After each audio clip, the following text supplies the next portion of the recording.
Hello, everybody. What's going on? Hopefully, you're all doing well and having yourselves a very, very fantastic day. All right, first pitch is just ready to get underway. Orion Kirkering is on the mound, and the first pitch is outside for ball one. Phillies are taking on the Oakland Athletics to wrap up their three-game set right before the All-Star break, as the next pitch is taken all the way for strike one. All right, got started a little bit later than I wanted to, but slept in a little bit today, so that was nice. 1-1 strike, and the pitch, and that's taken for strike two. Happy Sunday, everybody. Orion Kirkering is on the mound today for the Phils. If he throws a short first inning, he'll probably go out there for a second inning. And the 1-2 pitch, there's a fly ball hit out over to right field, and Castellanos will make the grab, and there's one gone. So there's one out already in the top of the first inning. So Lawrence Butler is the guy that just flied out over to right field. Then you have Miguel Andujar. You got J.J. Bleday batting in the 3 spot. Brent Rooker is the DH. Shea Langeliers is the catcher batting 5th. Seth Brown is over at first base, as the pitch to Andujar is just a little bit low. Then you have Zach Geloff over at second. Brett Harris is at third, and Max Schumann is the shortstop. 1 ball, no strikes. And the pitch, there's a line drive it out over to left field, and it's caught by Marsh as he lunges forward and lands on his belly for out number 2. Defensively for the Phils, well, in their lineup, you got Stubbs behind the plate. Over at first base will be Bryce Harper. At second, it's Bryson Stott. Bohm's over at third. Shortstop is Trey Turner. And in the outfield, it'll be Marsh and Rojas and Castellanos is the 7, 8, and 9. The pitch, and that's taken for a ball. So J.J. Bleday batting .224 on the season. He does have 11 homers and 32 runs knocked in. 1 ball, no strikes. And the pitch by Kirkering is taken outside for ball 2. There we go. 2 balls, no strikes, 2 outs, and the pitch. Here it is. That's on the outside corner at 98 miles per hour, just at the knees. Crew chief for today, you got Chris Siegel behind the plate, going the balls and the strikes. Then it's Larry Vanover over at first. David Rackley's at second, and Nate Tomlinson is at third. The pitch on the way, and that's swung on and missed.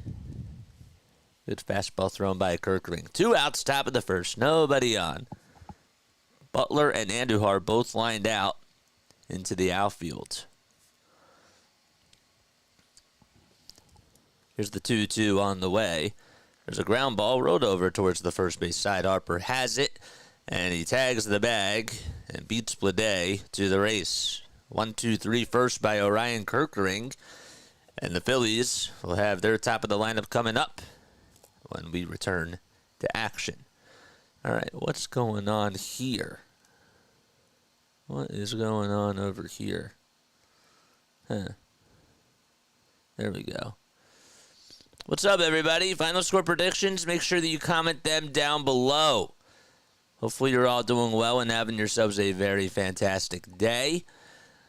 Yeah, man. Hopefully everybody's doing really, really well.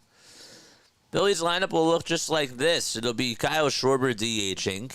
Then you got Trey Turner over at shortstop. Bryce Harper's at first. Alec Bohm is in the cleanup spot over at third base. Then you got Bryson Stott over at second, batting 5th. Nick Castellanos hitting 6th. He's playing out in right field. And then it'll be Brandon Marsh batting 7th. He's playing out in left field. Johan Rojas batting in the 8th spot, playing in center field.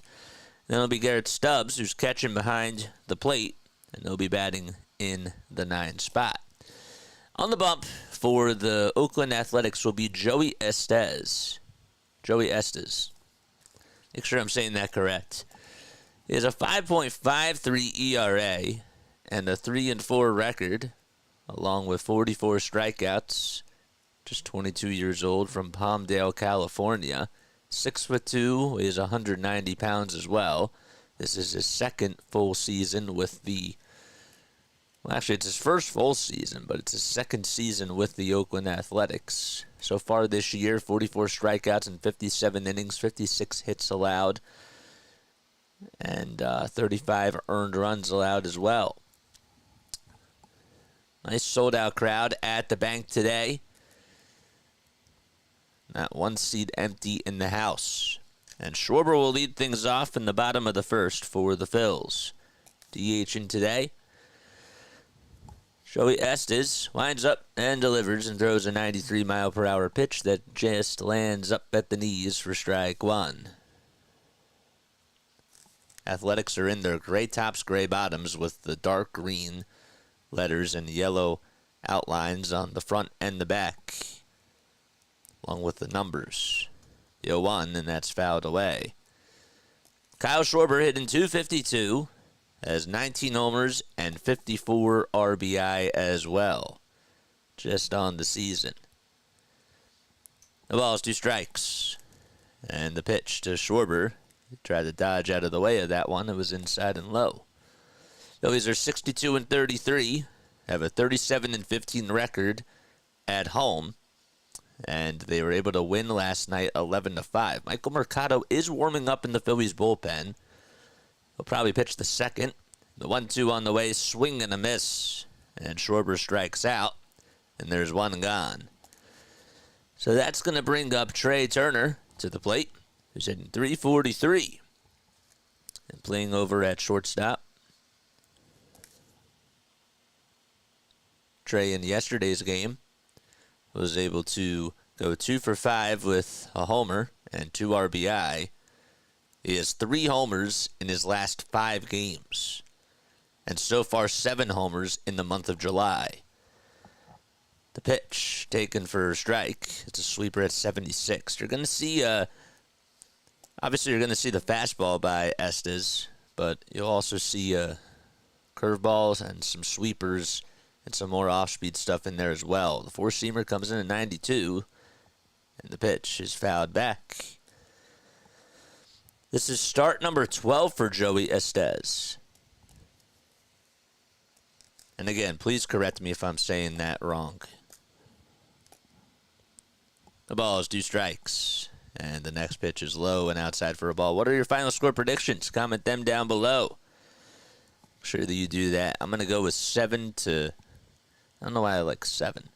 I'm going to go with 9-2 Phillies. 1 ball, 2 strikes, and the pitch. And that is way outside for ball 2. My prediction as of yesterday was 10-2, says Kathy, and it was close. Not so sure about what's going to be like today. 2 balls, 2 strikes. The windup in the pitch, and that's fouled back towards the screen. And Trey does stay alive. Phillies are in their cream uniforms today. Got the red letters on the front with Phillies painted across the chest. Then you got the red numbers and red letters on the back as well.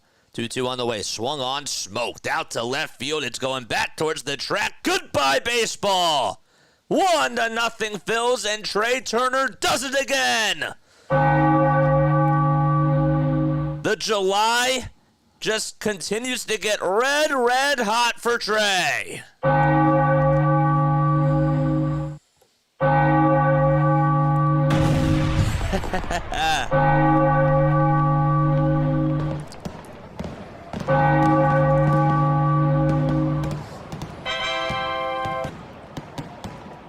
Just continues to pour it on. I mean, does it really shock anybody? Bryce Harper gave him a little pat on the head, too. Now it's Bryce Harper's turn. 1-0 Phils, bottom of the first, and the pitch to Harper, and he tried to, well, he pops up a fastball that's heading over towards the shortstop area, and, well, making the catch for out number 2 is Schulman. That's the 8th homer of the month by Trey Turner. The 8th homer of the month. Pretty crazy. Comes Al Bohm. 2 outs, nobody on. Phillies lead at 1-0 thanks to a solo homer just by Trey Turner. 1 batter ago. Pitch on the way, and that is fouled off. Bohm now batting .292. Does have 11 homers and 70 RBI on the season. And the pitch, and that is just outside for a ball. Defensively for the Athletics, it'll be Langeliers behind the plate. On the bump is Estes. Then, well, you got Andrew Har playing out in left, Blade out in center. And the right fielder, of course, is Lawrence Butler. 1-1, and that's fouled back. Didn't get to the infielders just yet. Wanted to try something a little bit differently. Seth Brown's over at first. Zach Geloff is over at second. And then you have you have Brett Harris over at third base. Sorry for stumbling. And then the shortstop will be Schumann. Phillies are now third in the National League with most homers. 1-2 pitch. Here it is, and that's fouled back over towards the right side, and it goes out of play. Schumann is the shortstop today. That's Max Schumann. 1 ball, 2 strikes. The windup and the pitch by Joey. And he just fouls that one off. Bohm barely got a piece of it. Langeliers could not even hang on.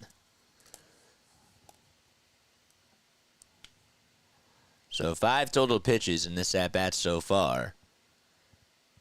All on 4-seam fastballs except for the 4th pitch. 1 ball, 2 strikes. Estes winds up and delivers, and that thing is roped out to right field, but it is a foul ball. The ball girl almost caught it. She was moving her stool and tried to track it down like if she were a fielder, and just was not able to make the catch, trying to backhand it.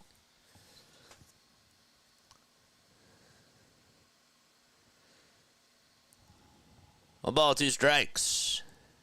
And the pitch inside. Decided to go with a sweeper. So Schwarber struck out, Turner homered, and Harper popped out to short. 2-2 on the way. Ground ball down the third base line. It is a fair ball, and it actually hit the bag. And Alec Bohm is rounding first. He'll go on into second base and gets a stand-up double. It hit the third base bag, and Bohm hit it so sharply that it went all the way over towards the tarp. And that was another nice piece of hitting by Bohm, who just continues to get doubles all season long. The way that it bounced, it actually went down the third base line, and then it just hit the back part of the bag. And the third base umpire, of course, had to get out of the way. That was Nate Tomlinson. Good accuracy there. Here comes Bryson Stott. And he'll foul off the 4-seamer. Get a little piece of it. That's the 32nd double of the season by Alec Bohm. He's in front of Ezequiel Tovar and Francisco Lindor. Lindor, Albies, and Duran all have 26. 0-1 pitch. And that's another foul ball. Remember we said that the Estes' ERA is at a 5.53. Stott batting .240, does have 6 homers and 41 RBI. And the pitch, the 0-2 pitch, fly ball hit out over to right field. It's going to stay in the yard. And Lawrence Butler is going to be able to make the catch. Route number 3. The Phillies do strike first as Trey Turner gets a solo homer to put the Phillies up 1-0. We head to the top of the second. Athletics are coming up. Okay. Stott lines out to right. All right. What's going on, everybody? Hopefully everybody's having themselves a very fantastic day. Last game before the All-Star break. We will be coming out with, obviously, more and more content. And that'll be really cool. But I am going to be a little bit more off the air, I'd say. But we are going to have some more cool things coming out. So in case you guys did not tune in yesterday, I did announce that first of all, if you're not a member, make sure that you become a member today. We have some really cool things coming up. On Tuesdays and Thursdays, we are going to be doing an hour show, and we're going to have that just for our members. This week it's going to be, of course, to the public. But you're more than welcome to come on and just talk things up with me. Talk about what's going on in Philly sports, but also talk about life, whatever you want to make it to be. So we're going to do that for an hour on Tuesdays and Thursday mornings. It'll be at 10:30 a.m., and that'll be really awesome. That'll be really, really cool. Joe, it was so nice to meet you and Tracy yesterday. Shout out to you guys.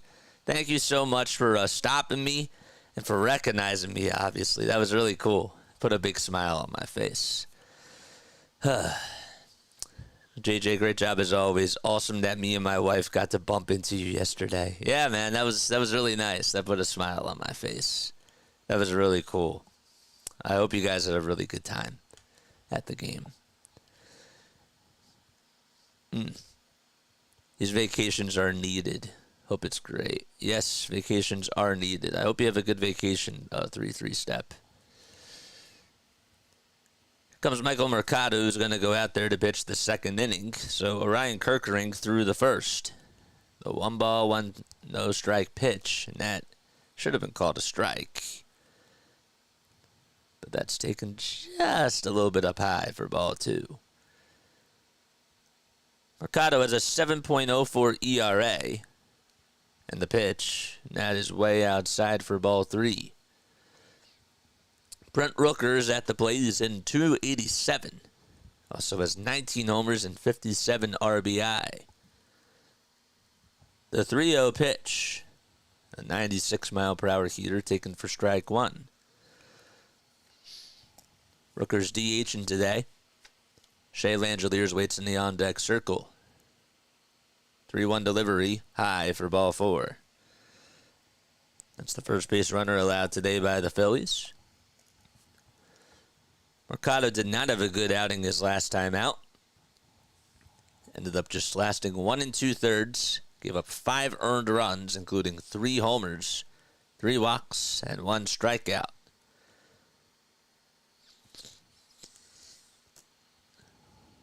Pitch way outside for a ball, and now Garrett Stubbs realizes that he has to go out there to try to calm Mercado down because that was a foot off the plate.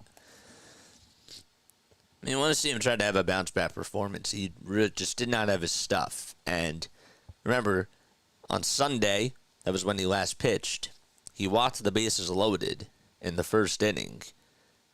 And I was thinking that Rob was going to pull him right after that happened, but had him go out there for another inning, and he just absolutely imploded. 1 ball, no strikes, and the pitch, that's on the outside edge at 98 miles per hour for a strike. And it's not like he doesn't have good stuff. It's just that he has to be able to command his pitches better. The 1-1 delivery, swing and a miss. That was a nice cutter. The cutter came in at 91 miles per hour. 1 ball, 2 strikes.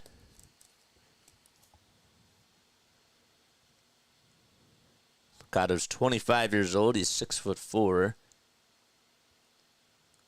205, from Greenville, South Carolina.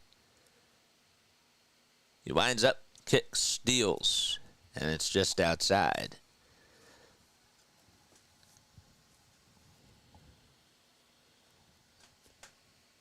Rooker's on over at first. Langeliers at the plate. And the next pitch, outside and low for ball 3. Langeliers was a part of the Matt Olson trade.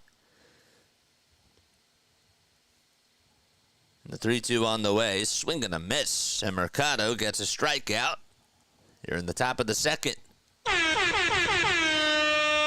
1 gone. Langeliers and Estes were all a part of the Braves organization, along with Ryan Cusick and Christian Pache, and they were all a part of the Matt Olson trade. Pitch on the way, and that's fouled off by Seth Brown.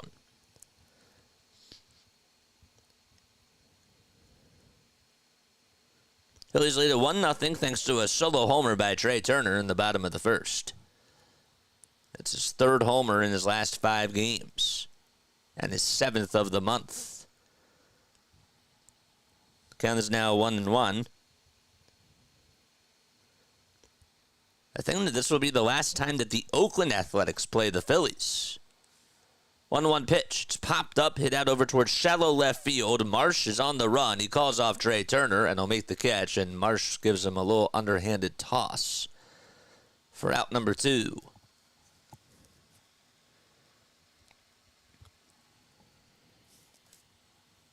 And Brown pops out.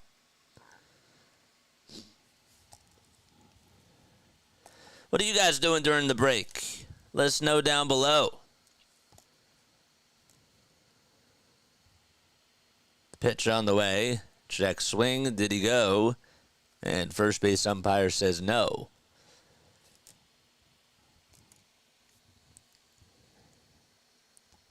The A's are just 12-14 versus the Phillies all time. Phillies ended up winning the first game of this interleague series. All-time wise, they won 7-4. And the first game that took place on June 6th of 2003. It was at the bank. It was at the Vets. Because the bank didn't come until 2005. First series at the bank was actually on June 24th of 2011. 1 ball, 1 strike. Geloff batting on the right side, and the 1-1 is swung on and missed. Good cutter. Looked absolutely deceiving by Mercado.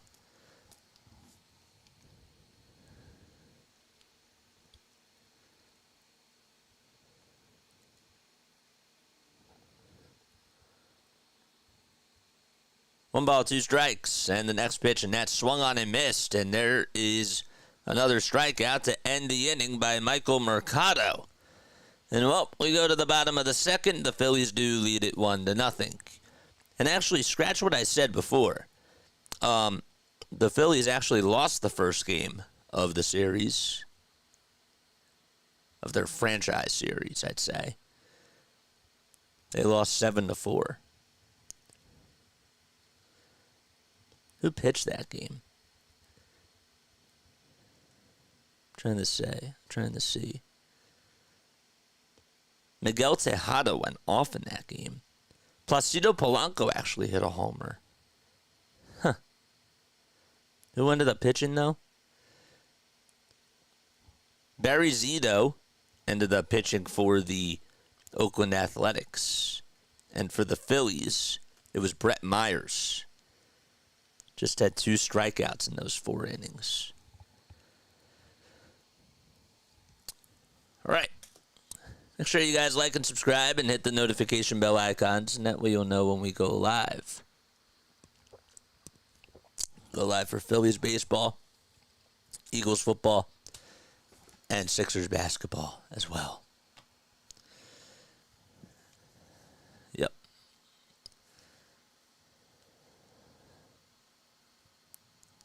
And Miguel Tejada, man.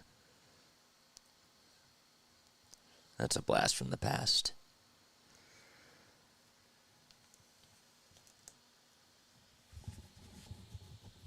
Got 185 people tuning in. I want to thank you all so much for being here. I really do. Y'all are the best. Casti, Marsh, and Rojas are all due up next.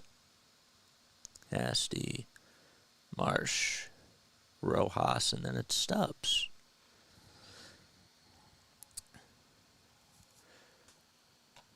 Starting the Thunder here in North Jersey. Oh, boy. Pitch on the way. And I believe was swung on and missed. Regardless, it is a strike. Phillies lost the first game by a score of 6-2. Then they offensively exploded yesterday and put up 11 runs. 0-1 pitch, swing and a miss.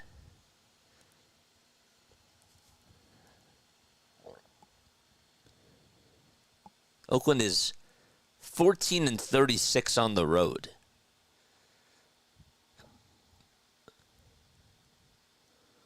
The ball is 2 strikes. And the pitch by Estes is swung on and missed by Castellanos. So he goes down on strikes 1, 2, 3. And Marsh is going to come on up next. I forgot to turn on Twitter notifications real quick. Sorry about that. Why are they showing Bryson Stott?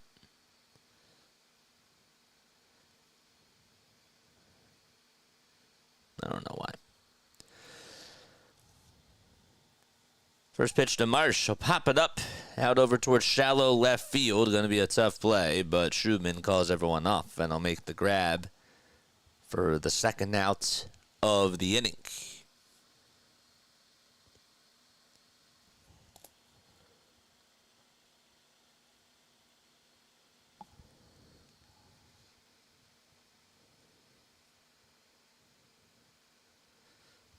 So now up next will be Johan Rojas.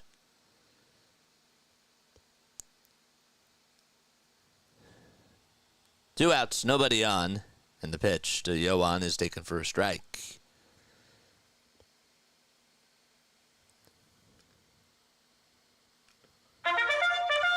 Charge!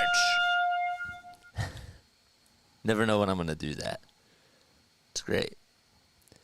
Rojas hitting .234. He does have 3 homers and 23 runs batted in. The ball is 1 strike. 2 outs. Nobody on in the bottom of the second, and the pitch is way inside for a ball. To make the count now 1-1.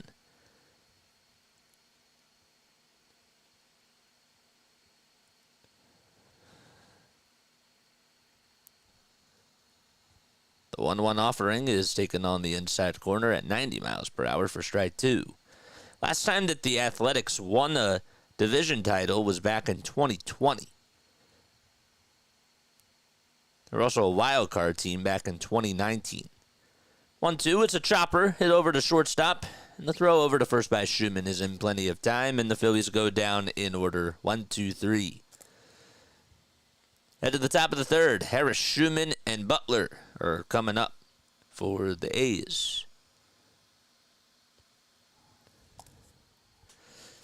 Taking a walk, phone in my backpack, and listening to you. If something weird happens with my account, it's not because I'm doing anything. Thank you for the warning. I appreciate that. Hopefully nothing like that happens again. But I do appreciate you for giving us that heads up. Got 203 people watching. My name is Jason Joseph. This is Play-by-Play with JJ. We do Phillies baseball, Sixers basketball, and Eagles football. All year round, man. That's what we do. We have a blast doing all these games. If I missed something in the live chat, I do apologize. You're more than welcome to hit the super chat button so that way I don't miss any important comment that you guys do have. What's up, Lou? What's going on, 3-Step? Did you get picks with any player yesterday, JJ? I did not. How about you guys? Did you guys get any pick yesterday? Did you and Tracy get any picks? We just missed getting onto the field. Athletics have won 15 AL pennants. And the last time that they actually ended up winning the World Series, going to the World Series, so it was 1989. So they have 9 World Series titles. That's what I mean to say.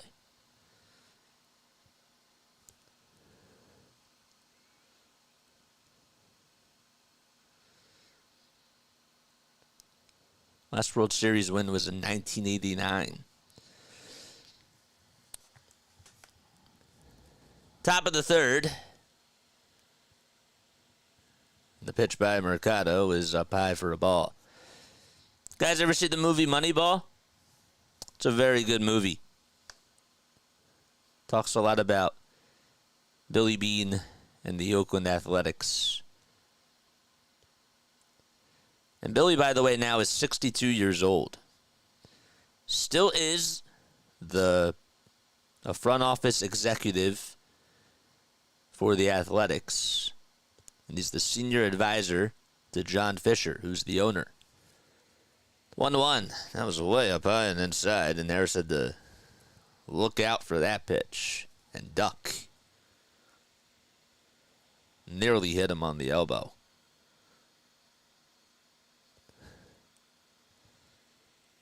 Two balls, one strike. Top of the third, 1-0 Phils. And the pitch up high for ball 3. So if you didn't know, Billy was actually a scout in the A's front office in 1990. 3-1, and that's fouled away.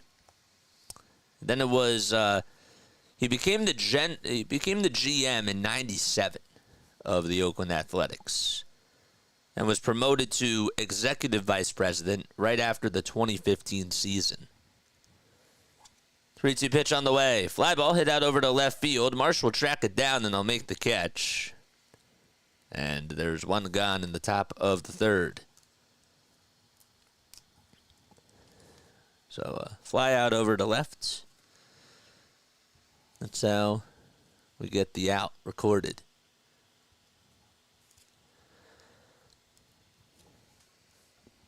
That was Zach Geloff, and now it's Brett Harris who's due up next.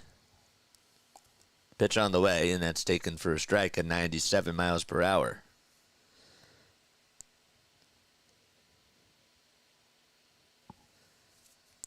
So Harris is the one that flied out to left. And now it's Max Schumann who will lease this one out to center field for a hit. Takes a bounce in front of Rojas.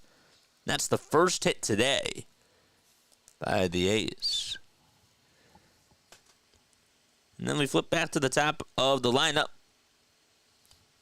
And Lawrence Butler is going to come on up.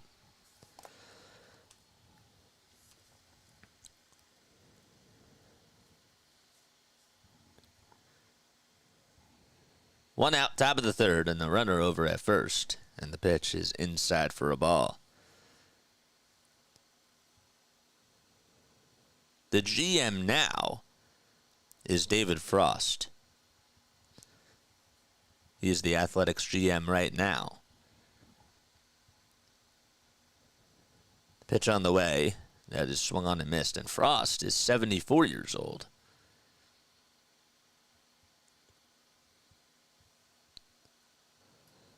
Oh, that's the wrong one. Stand corrected.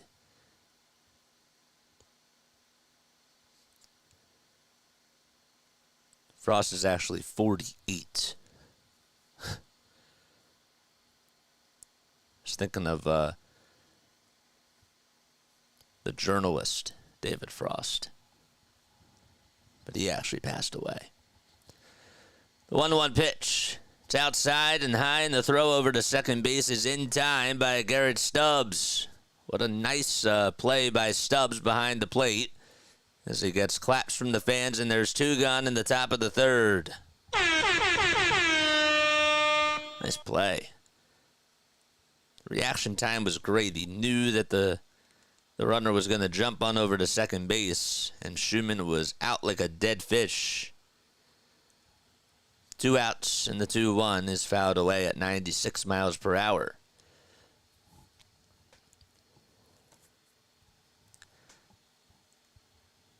The cutter, honestly, today looks pretty good by Mercado, and he has a changeup that he likes to mix in every once in a while.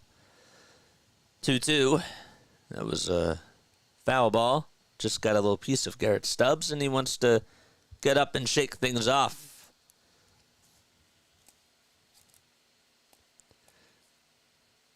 You know, when we think about JT Realmuto and we just think about how great he is behind the plate, Stubbs, honestly, in some ways, I think it's safe to say that he's up there defensively too.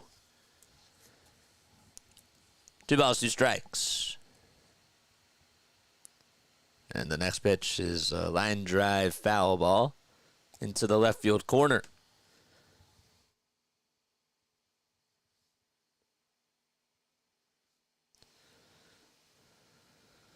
German Marquez now is the all-time Rockies strikeout leader with 986. 2-2 on the way. Line drive it out over to left field. This could drop in for a hit, and Marsh gets there, and he makes the catch. Oh, my gosh. How did he track that down? I don't know. But he slammed into the wall right after he made the catch and made a beautiful effort out in left field as he gets high fives from Johan Rojas. And Lawrence Butler not happy with the result there. Bottom of the third coming up for the Phils. Nice play by Marsh and great defense by the Phils as we head to the bottom of the third inning. Nice catch.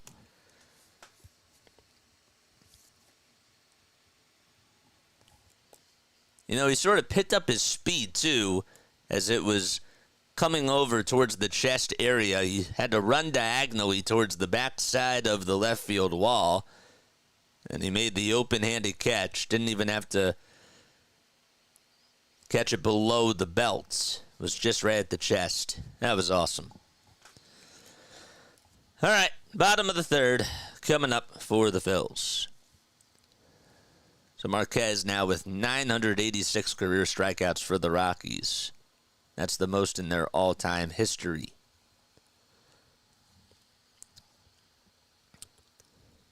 Don't forget to like and don't forget to subscribe. I've only had 1 subscriber. Hit that subscribe button for our channel. So make sure you hit the thumbs up button too.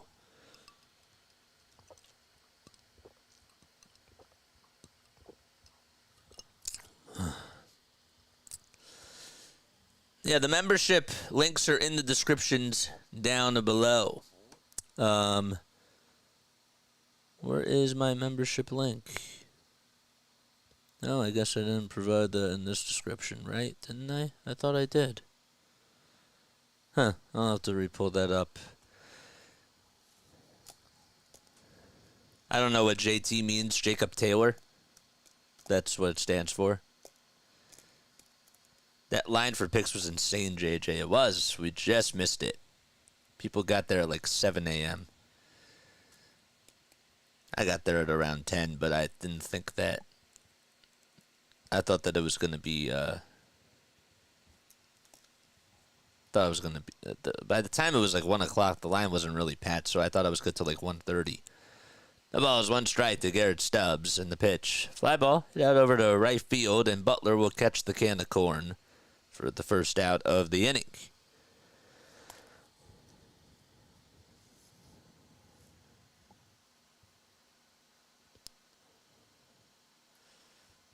Royals made a trade last night.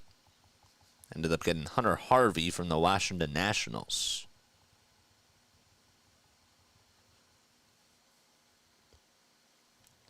Phillies struggled against Hunter Harvey, so now he's going to the AL Central.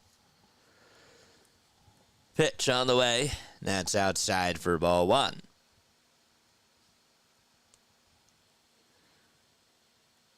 One ball, no strikes to Kyle Schwarber. Joey Estes kicks, delivers, and throws a changeup that's at the knees for strike 1. Joey actually has the highest strike percentage this season with a minimum requirement of 10 innings pitched. 1 ball, 1 strike, and the pitch is fouled off. Tariq Skubal, George Kirby, Cutter Crawford, and Justin Steele are also in the top 5. I mentioned that before, yes. 1 ball, 2 strikes. Bottom of the third. 1 out, nobody on, as Schwarber's up at the plate.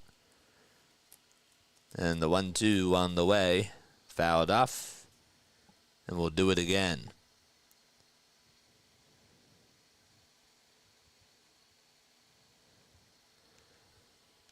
His home road splits have been really wild as well.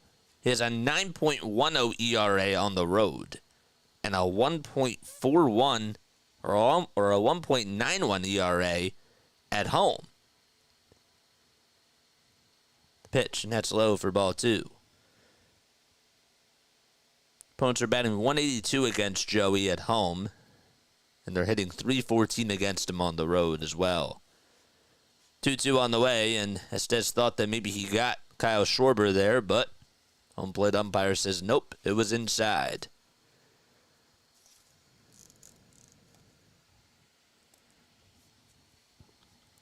Three-two on the way. The Schwarber swung on, golfed out over to right field. It's going to stay in the yard, though, and Butler is there to make the grab and snatch it.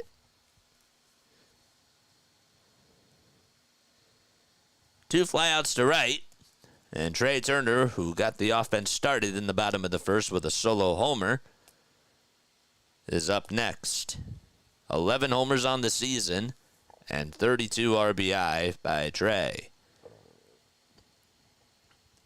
Went 372 feet. The pitch, and that's going to hit Turner just square on the shoulder blade, and Turner will be rewarded first base just like that. So you hear the boos in the audience.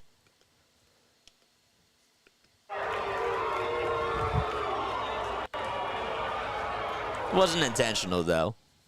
I think it just slipped out of his hand. Jeff, thanks so much for the $10 donation. Always watch you when I am limited to my wireless screen. Good stuff, says Jeff G. Thank you so much for the $10 super chat, man.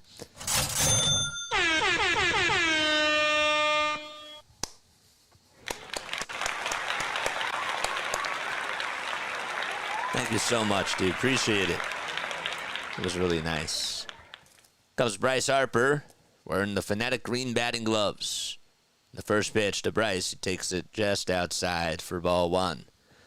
Hit the like button and hit the subscribe button as well. And that way you'll know when we go live for a Phillies, a Sixers, or an Eagles call.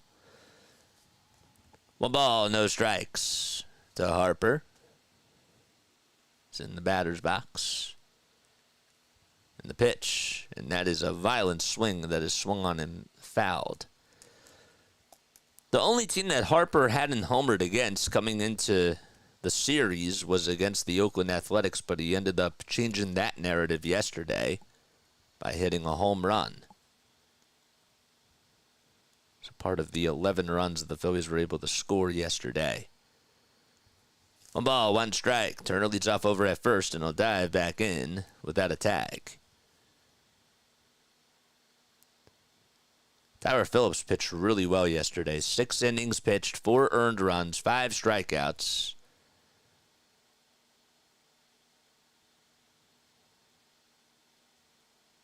And the next one is fouled away, but he allowed 1 earned run in the second and 1 in the third as well, then started to get a little bit fatigued to start off that 7th inning.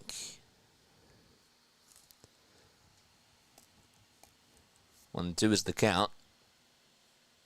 Harper's homer, by the way, came in the bottom of the 7th. Homer the opposite way. Pitch high for ball 2.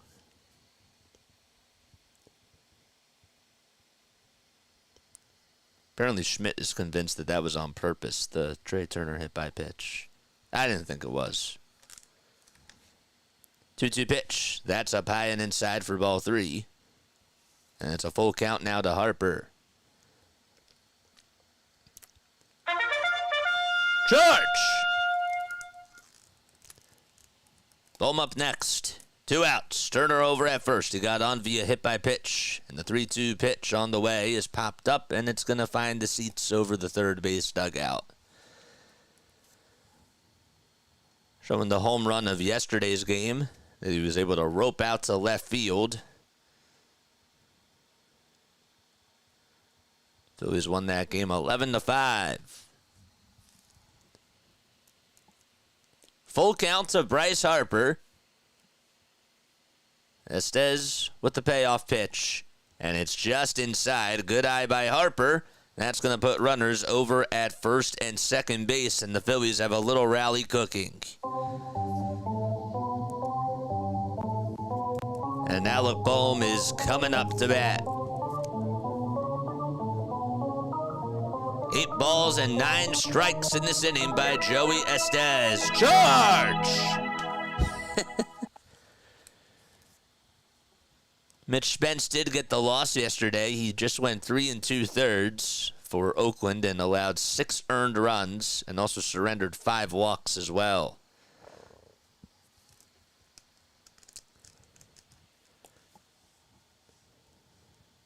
Phillies did a good job at attacking him.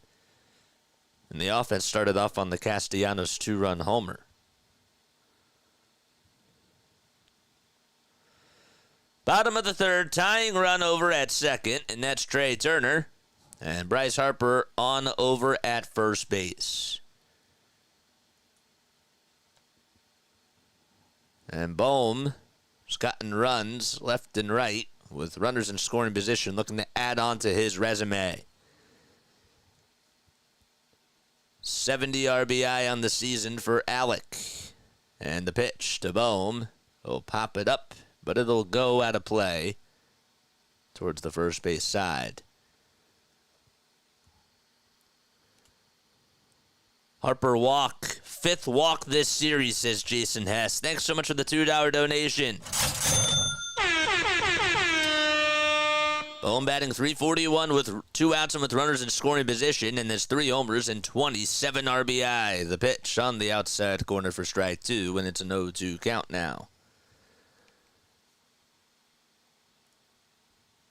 So he looks at 2 straight pitches. The first one he fouled off, but the second one he did look at, so pardon me.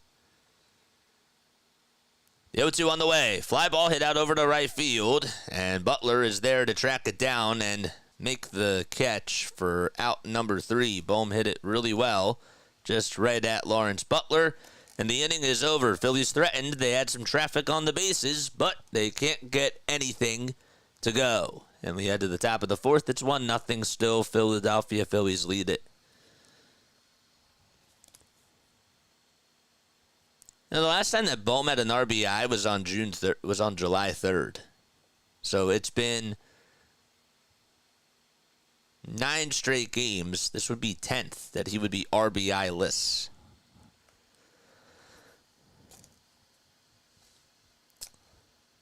What's going on, man? What's up, the dude? How are you? How's everybody doing tonight? Or today? Or wherever you're tuning in, whatever time of day it is. My final score prediction is 9-2. Daniel says 4-1. You thought so, but you were wrong. Yes, sir. All right, top of the 4th. It's time now for your fun facts of the day. Your fun Phillies facts of the day. On this day in Phillies history, always presented by Broad and Pattison. Today is July 14th. And, well, one of the guys in the broadcast booth hit his 31st homer of the season back in 1979 off of Don Sutton of the Dodgers. That was the first time a Philly collects more than 30 before the All-Star break. That was his 31st homer, and that's Michael Jack Schmidt. And also, 9 years later on this day, Schmidt passed Mickey Mantle on the all-time home run list with career number 537. And at the time, that would be good enough for 7th place. Pitch, there it is, and that's taken for a strike. Michael Mercado back out there on the bump, and he's facing Miguel Andujar. And the 0-1 ground ball scooped up over by Bohm at third, and he'll charge over to first with a sidearm throw. It was a little bit low, but Harper was able to make the catch. 1 out, top of the 4th. That wasn't a trivia question. But yes.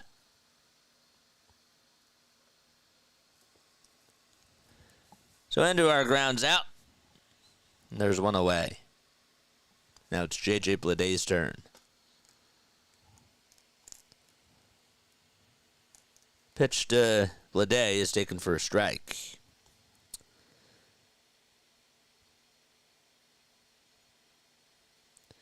Aaron Nola also on this day got his 500th career strikeout, and it was against Justin Bour. Remember him for the Miami Marlins? He reached that milestone in 480 innings, which is the fastest in team history. Here's the pitch to Bleday, and he'll rope this one out over towards right center field, and they'll drop in for a base hit and go all the way towards the wall, and they'll scoot on in over to second base standing up with a one-out double.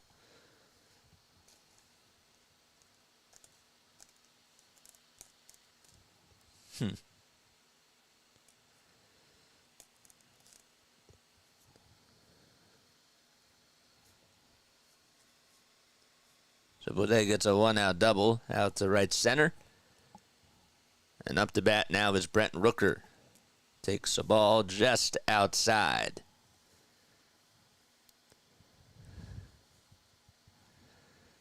Rooker hit in 287. He did walk in the second inning.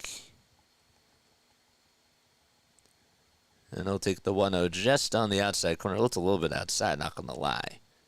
But it is a called strike anyways. Orioles lead 3-2 against the Yankees. We'll get to the out-of-town scoreboards a little bit later. Don't forget to like and don't forget to subscribe. The 1-1 on the way, and that's taken on the outside edge of the plate for strike 2. 18 more subs till we get to 3450. Let's do it. Let's go.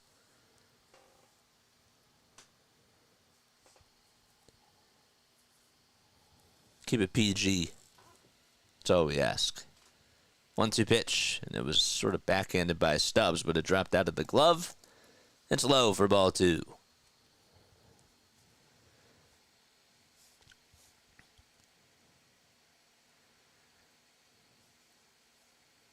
Speaking of Justin Bour, remember when he was in the home run derby and he was facing Aaron Judge? It was a really good matchup. That was the 2017 home run derby. Bour actually hit 22 homers, which was the 5th most in a single round in history.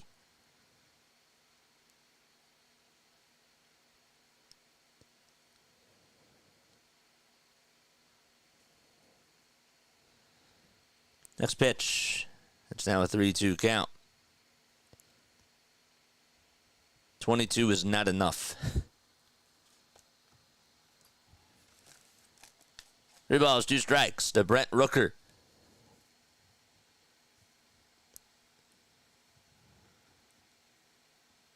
And the payoff pitch by Mercado swung on, belted out towards center field, and that's going to go into the bushes. It hit the backstop. Wow. Holy cow. A 2-run homer by Brent Rooker, and now you see why the Phillies are targeting him at the trade deadline. 450 feet. It hit the backstop. It may have gone over, but it's 2-1 Oakland. Whew. That may have been one of the longest home runs that you're going to ever see out in center field.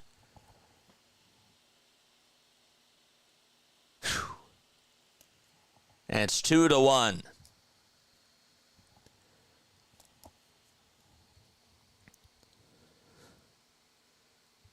I saw Adam Dunn hit the backstop. I've seen Ryan Howard do it. But Brent Rooker just joined all those guys. 1 out. The back drop. What did I say? Backstop? Sorry, I meant to say back drop. And the pitch, and that swung on and missed for a strike. Pitch on the way. Ground ball hit over to third base, and, well, Bohm will play it on a bounce, and Langeliers is out for out number 2.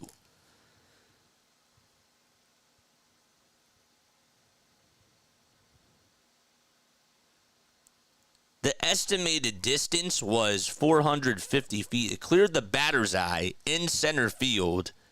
It's his second home run in as many days against the Phillies. 2 outs in the pitch, and that's taken for a strike to Seth Brown.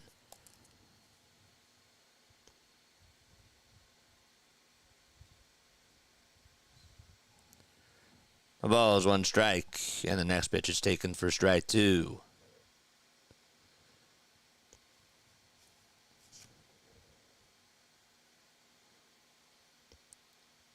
That was the 14,000th home run in Athletics franchise history as well. The 0-2 pitch. Fly ball hit out over to right field, and that's going to be caught for out number 3 by Nick Castellanos. And, well, Brent Rooker clears the batter's eye, and we go to the bottom of the 4th as he lifts a 2-run homer out to dead center field.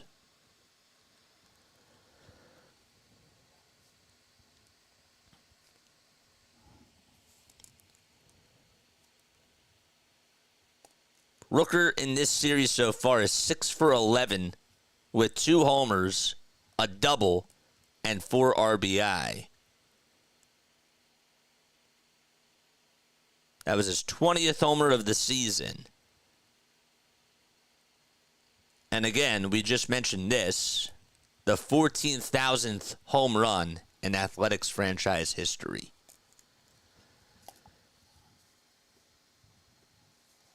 Crazy. We're on top of it all, man. Good stuff.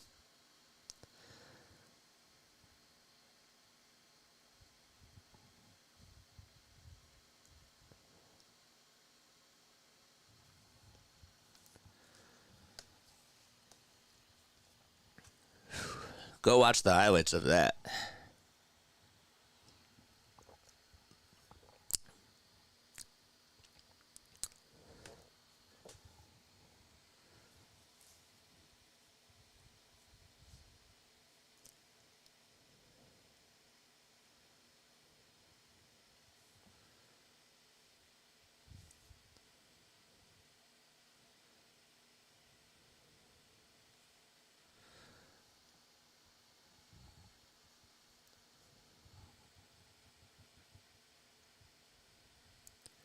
All right.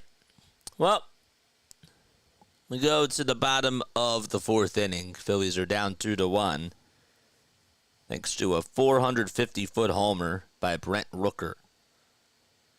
Bottom of the 4th in the pitch, and that's taken for a strike. Right down the middle.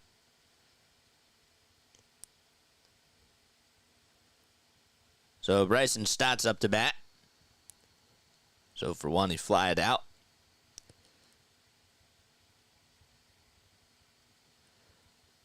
And the pitch. Ground ball hit over to second base, and there's 1 out in the bottom of the 4th. I didn't know this, but Destiny Legardo reported this about a year ago. Rhys Hoskins was the 5th player to ever to hit 75 career homers at Citizens Bank Park, joining Ryan Howard, Chase Utley, Jimmy Rollins, and Pat Burrell. That's just that's a different stat, but still, that was pretty cool. The pitch. There it is, and that's taken for a strike. Somebody said, don't let Brent Rooker leave. 0-1 pitch. There's a little, excuse me, swing out towards the left field side, and it is just foul. And the count is now 0-2.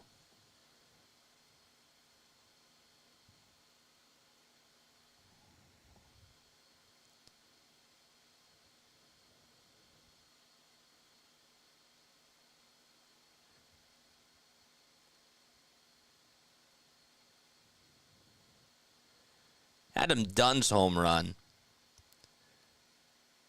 was long, but I mean, Howard had one. According to this website, it was fansided.com. I don't think that this is accurate, but he launched, it was a 505-foot home run off of Aaron Harang, who would actually join the Phillies, and that was his 100th homer of his career.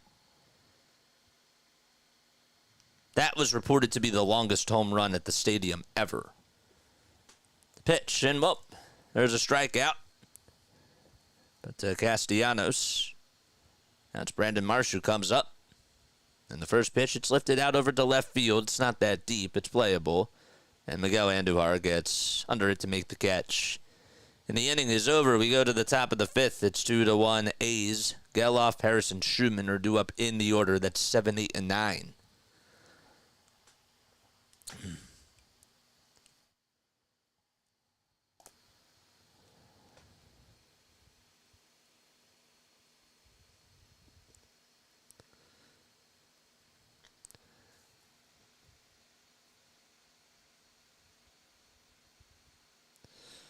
The Dodgers just got news yesterday that Dustin Hoffman, that Dustin May, excuse me. I was thinking of Jeff Hoffman and Dustin May. I combine them with Dustin Hoffman, like the actor. Dustin May is going to miss the rest of the 2024 season after undergoing a surgery to repair a torn esophagus. I've never heard of such a thing in a sports injury. Wow. A torn esophagus. Have any of you ever heard of that in sports as an injury? A torn esophagus?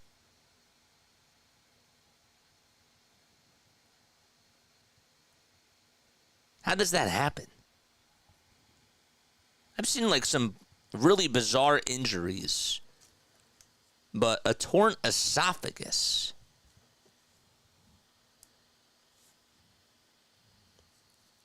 I think that's wild.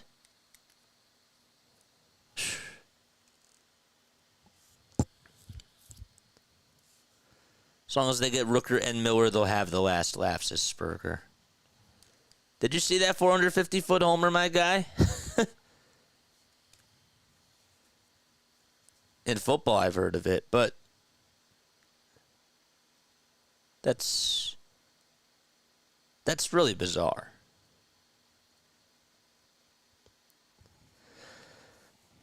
Top of the fifth, A's lead it 2-1. Please make sure that you guys like and subscribe and hit those notification bell icons. We have 222 people tuning in. I love y'all to death. Y'all are the best. And the 1-0 is fouled off. 51 total pitches by Mercado. Geloff is 0 for 1. He struck out in the second. And sword swallowing. 1-1 pitch. That's lifted out over to center field. On the run, though, is Rojas with the sunglasses, and he'll track it down to make the catch, and there's one away.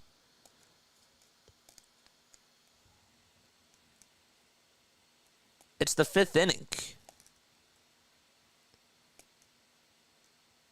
I mean, the only hiccup he had was the Brent Rooker 2-run homer.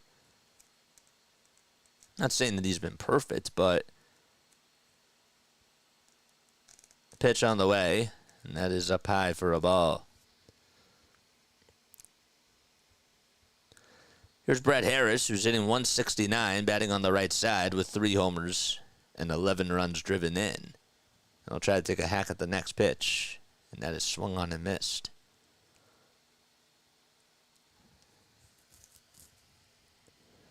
The 1-1. That's on the outside corner. Harris lined out to left in the third inning. It was his first time up.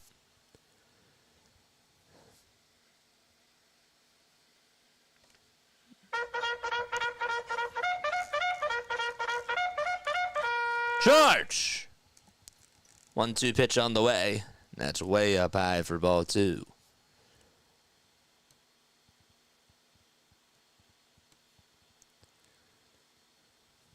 Two balls, 2 strikes. And the pitch is low for ball 3. Also a little bit outside as well.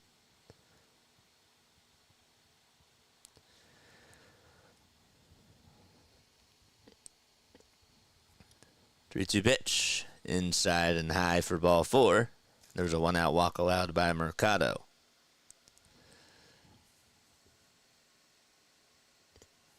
Schumann is up.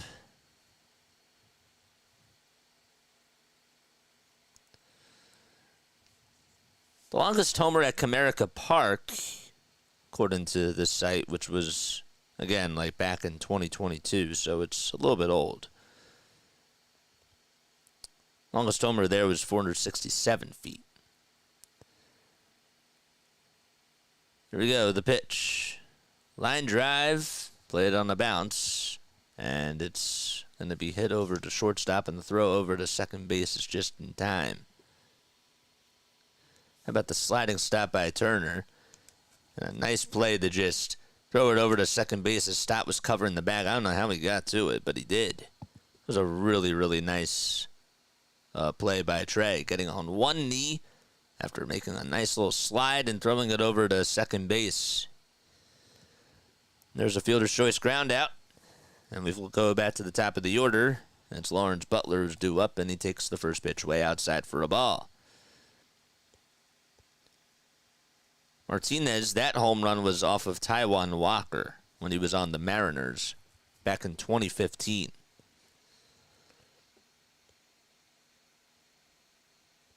Willie Stargell hit a 507-foot homer. That was at Dodger Stadium. That was off of Alan Foster. 1 ball, 1 strike. And the pitch, and that's inside for ball 2. Trying to see where they have Oakland Coliseum.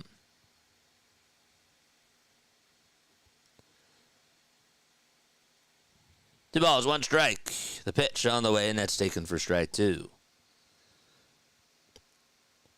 Nice little off-speed pitch there.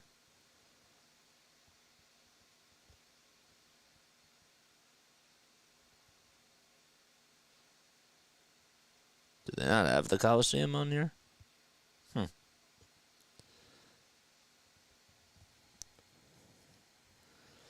2 balls, 2 strikes. 2 outs and a runner over at first. Trey Turner got the offense started for the Phillies in the bottom of the first on a solo homer, and then Brent Rooker hit a deep one to make it 2-1. And this time, well, there's a fly ball hit out over to right field, and Lawrence Butler hits it into the Phillies bullpen, and it's gone.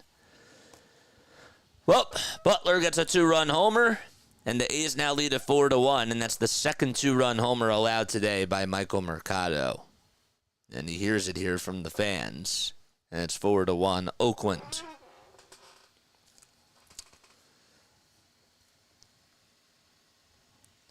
Left one out over the middle of the plate, and Butler knew it.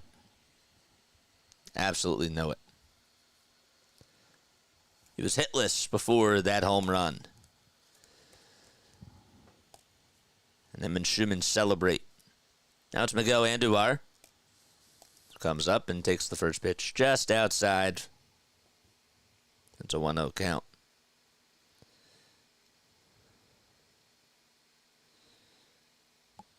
One ball, no strikes. The pitch on the outside corner for strike 1.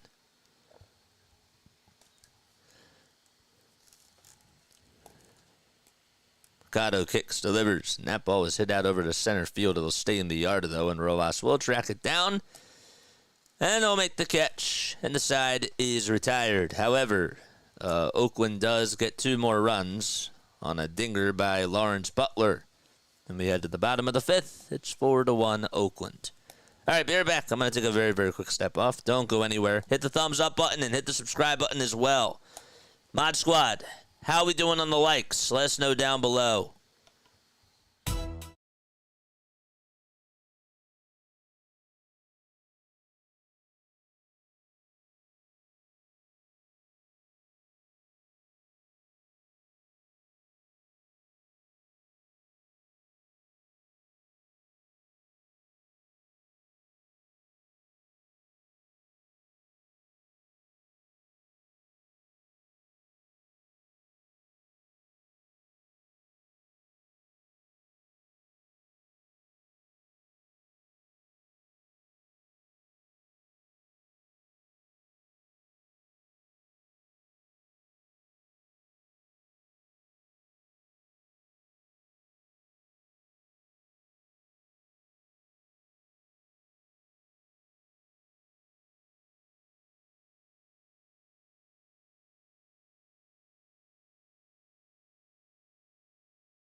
All right. Anyhow, so we go to the bottom of the fifth. Phillies trail now 4-1. How about Kobe Allard? He's been perfect through 5 innings out in Lehigh Valley for the Iron Pigs. Has 4 strikeouts in those 5 innings. Comes Yohan Rojas, and the pitch is taken for a strike at 92 miles per hour. Rojas 0 for 1. He grounded out in the second. Bottom of the fifth, Estes kicks and delivers, and it's inside and high for a ball. And again, please correct me if I am mispronouncing his name. I've said it a couple of times, so I assume I'm saying it correctly.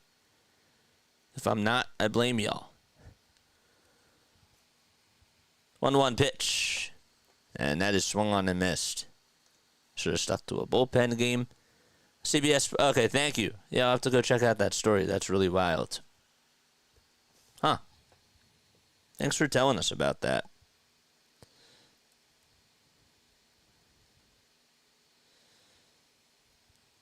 One ball, 2 strikes. And the next one is popped up and hit behind the plate. And it goes out of play. Joey Estes is 22 years old. Made his debut on September 20th of last year. He's from Lancaster, California. And he was supposed to go to Long Beach State University, but he was selected by the Atlanta Braves in the 16th round of the 2019 MLB draft and decided to forgo his commitment to Long Beach State. 1 ball, 2 strikes. And the next pitch swung on and missed. And Rojas strikes out, and Joey Estes gets his 4th strikeout of the day.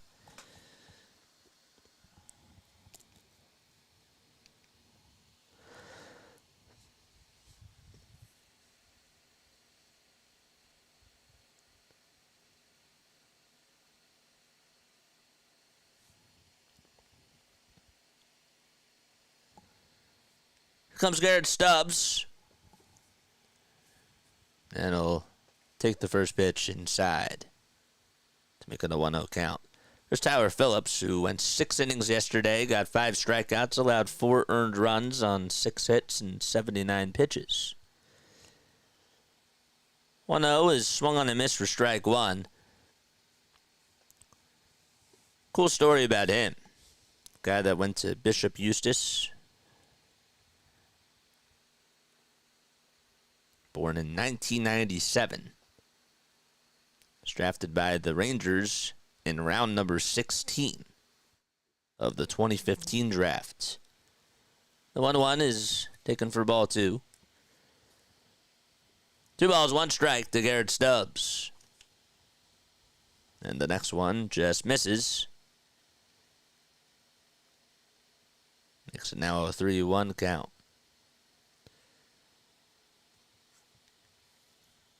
It was a good performance yesterday by the kid. A 3-1 offering. High fly ball. Hit out over to right field, but it is a foul ball.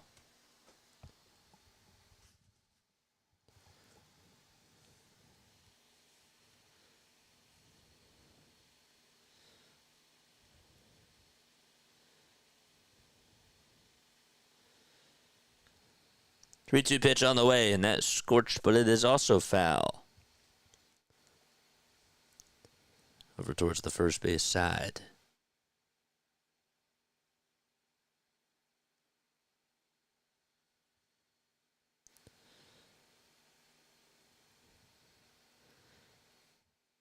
Three-two pitch. Another foul ball that is laced towards the right field area, and it'll find the seats.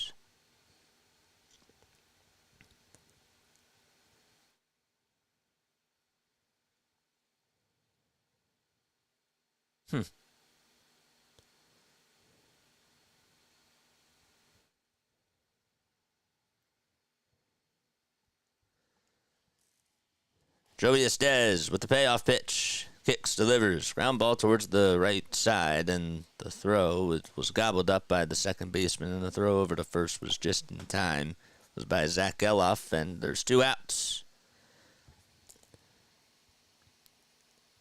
The A's last year were 50-112 in their 162 games. So far this year, they have 36 wins and 61 losses, but they really struggled last year. Pitch on the way to Schwarber, and he fouls that one off.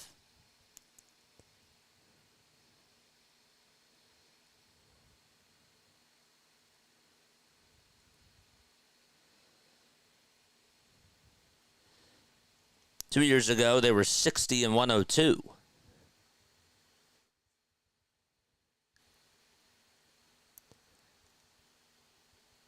They had an 86-76 record in 2021.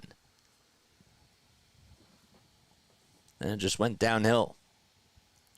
1 ball, 1 strike. The windup and the pitch. Low. And a good eye by Schwarber.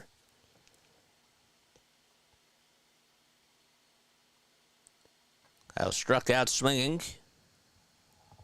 Also flied out to right. Comes Estes with the next pitch. And Schwarber, it was a high pitch, will try to slice it out of play.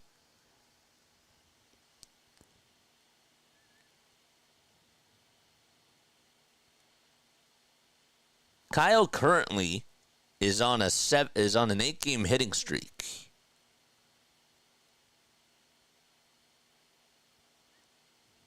And has reached base safely in his last 9 games, each of his last 9 games. 2-2 on the way, and another foul ball. He's batting .294 in the month of July.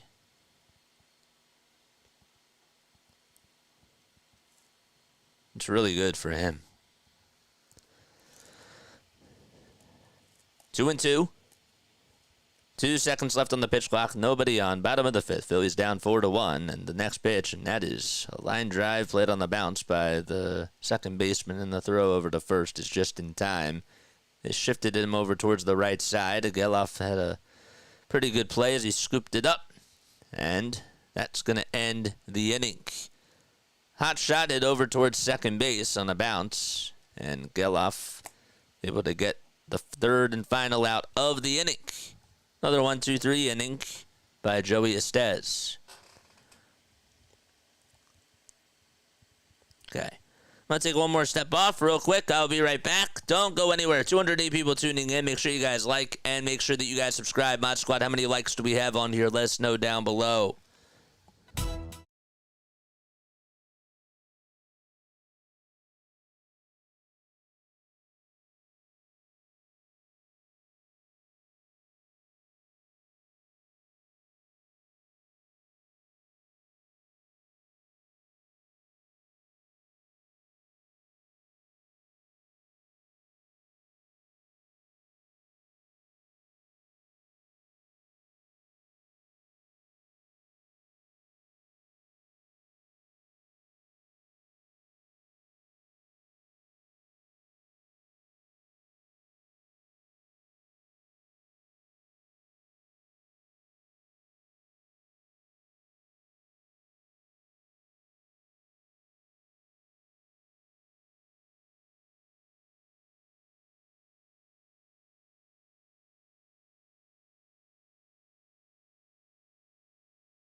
We go to the top of the 6th, and Mercado kicks and delivers, and it's just high and wide.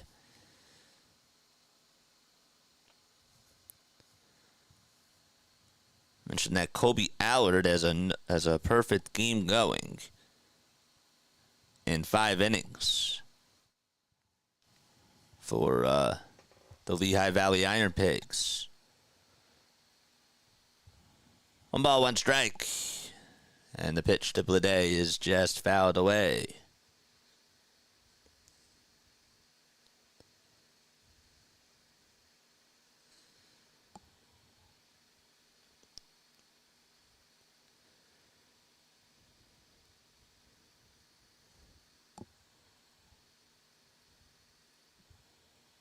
Top of the 6th, nobody out.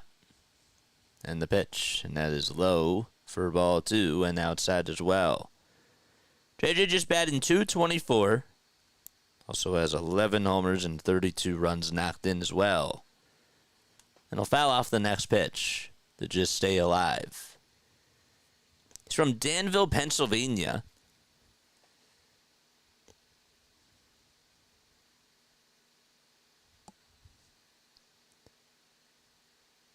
The 2-2 delivery. And that is fouled off. Trying to think of like any other players or athletes from Danville, Pennsylvania. Might be the only one.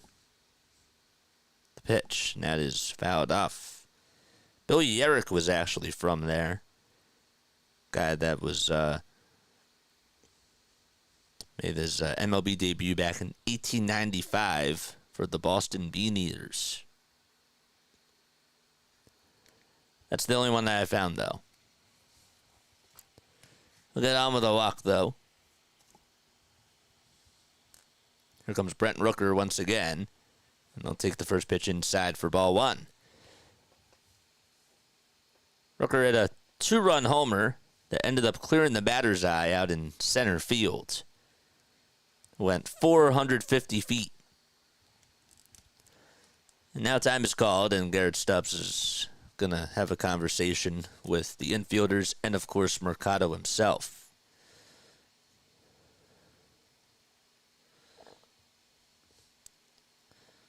Rooker is now 29 years old. He was actually born in Germantown, Tennessee. I guess there's a lot of Germantowns. You have one in Germantown, Pennsylvania.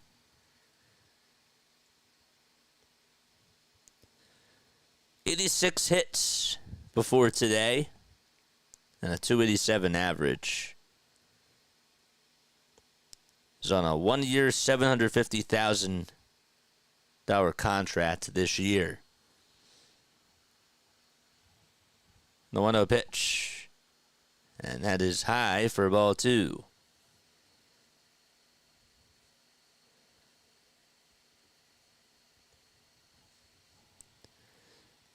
Rooker in the box, and the 2-0 pitch, and that is swung on, lifted out to deep left center field again, and this time it goes onto Ashburn Alley. Holy moly.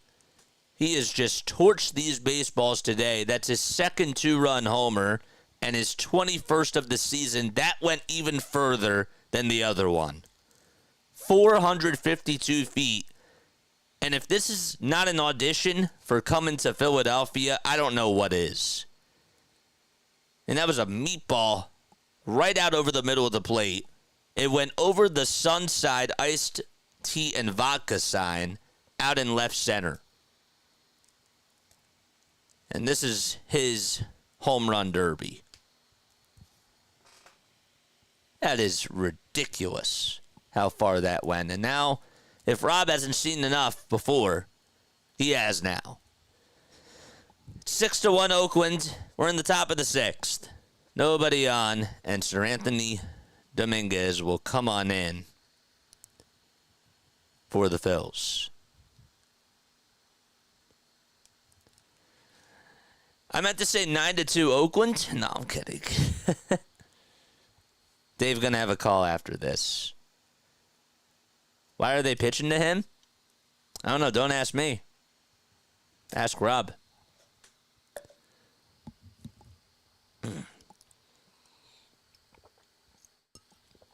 All right, bye, David.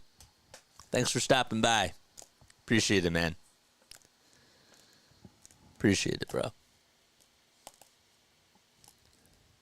case you are new to the channel, hit the thumbs up button and hit the subscribe button as well. Brent Rooker, according to Tim Kelly, wears number 25 for the Angels, and he's hit like Mark McGwire this weekend. That's funny. He's gone 902 feet today, respectively. And it's not like they're just getting over the walls. Like, he's tattooing these baseballs.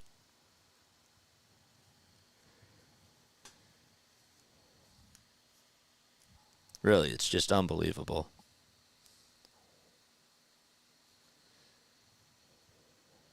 Just kidding, I'm staying. Sounds good.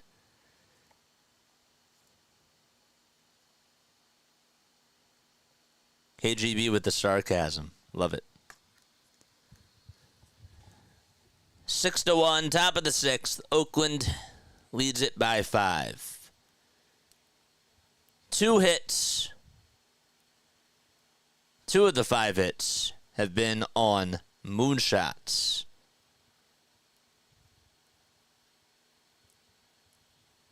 By Brent Rooker. Now it's Shea Langeliers who comes up, and he takes a 98-mile-per-hour pitch that's a foot off the plate for ball 1. I am kind of curious if... I mean, we still have plenty of game left to go. But I wonder if Mason Miller will pitch. The 1-0 on the way. Line drive it out over to left field, and Marsh will track it down and make the catch. Once again, just at the shoulder level. He's done that. Was that the second time he did that to Shea Langeliers? No, that was the first time he did that. But he also made another nice catch off of Miguel Andujar's line drive. So, nice play. And there's 2 gone.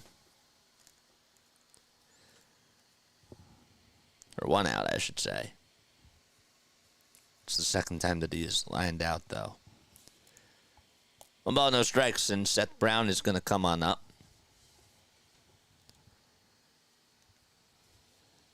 And the pitch is way inside for ball 2. I don't think a Phillies player, or I'd love to have a stat on this, but how many times have you seen 2 balls in the same game or in back-to-back at-bats go 450 feet at the bank? Probably not too many times that's happened, especially in back-to-back at-bats.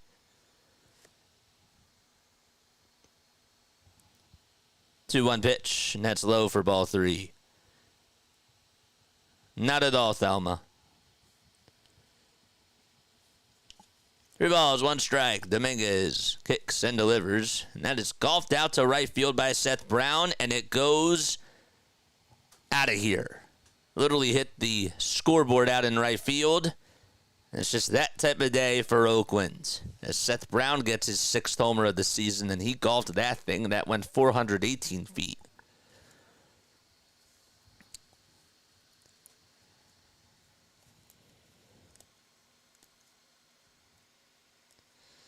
Perfect timing, Thelma.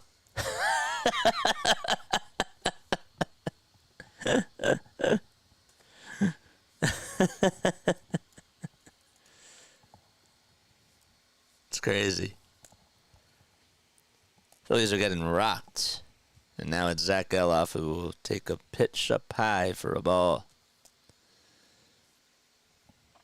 It's not how it works, Serena. You got to play all 9 outs. You got to play all 9 innings, sorry. 1-0 is swung on and fouled.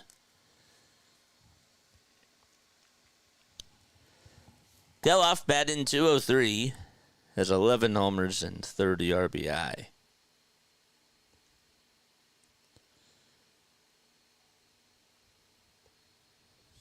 The 1-1 delivery, swing and a miss.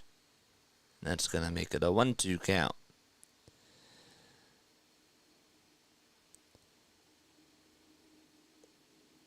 Oh, here we go. So, Paul Casella probably was listening to my cast.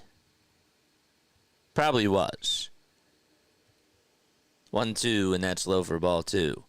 Brent Rooker is just the 7th player in the 10 years of StatCast tracking to hit multiple 450 or more foot homers in the same game.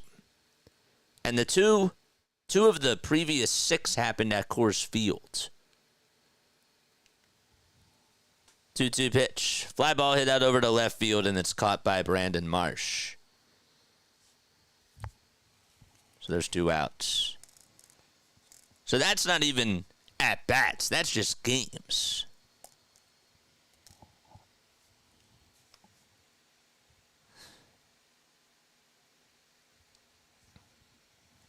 Two outs, nobody on. And the next pitch is taken for a ball at 98.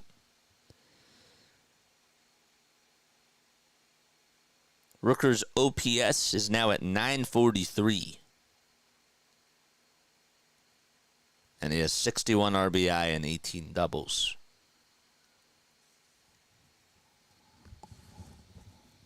Pitch, it's now a 1-1 count.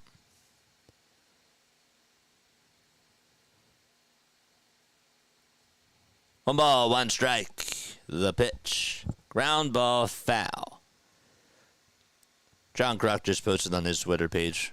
This isn't going well. ... Yet.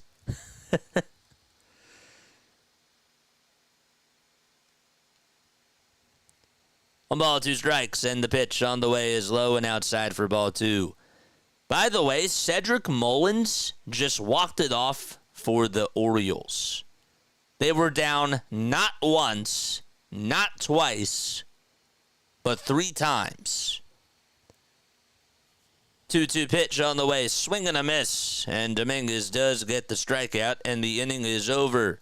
However, the Oakland Athletics do add on another run.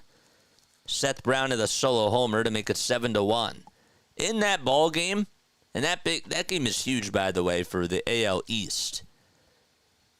Orioles were down. The first time, it was a 1-0 lead. Orioles then took the lead and made it 2-1. Then the Yankees tied it. The Orioles then took the lead back. And then both teams scored 3 runs in each half of their 9 innings. We had Rice who had a home run.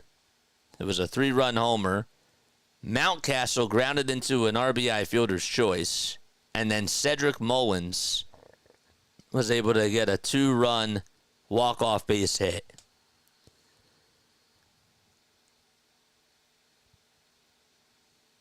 Clay Holmes is now 1-4.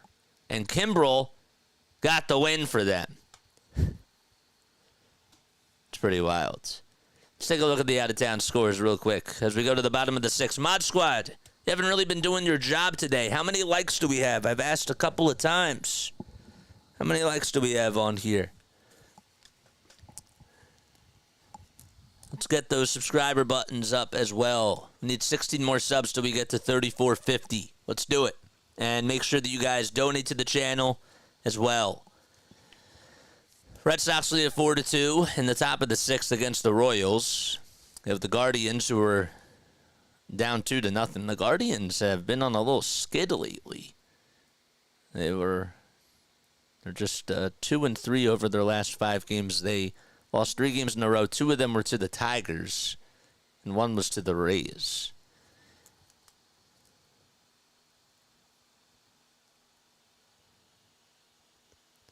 So now it's Trey Turner who's coming up as we're in the bottom of the 6th. And the pitch that came in at 92 miles per hour.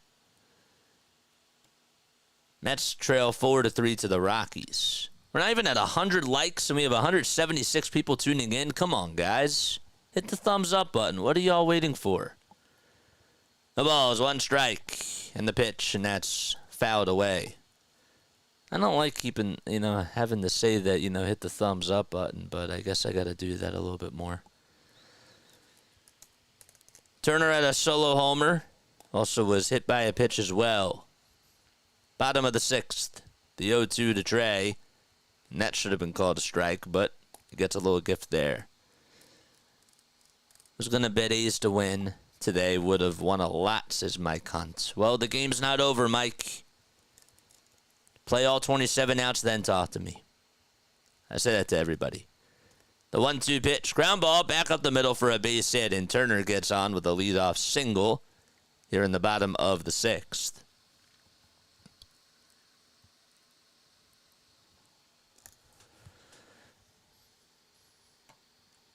Hi, Orioles. Were you tuning in to Orioles Birdwatcher?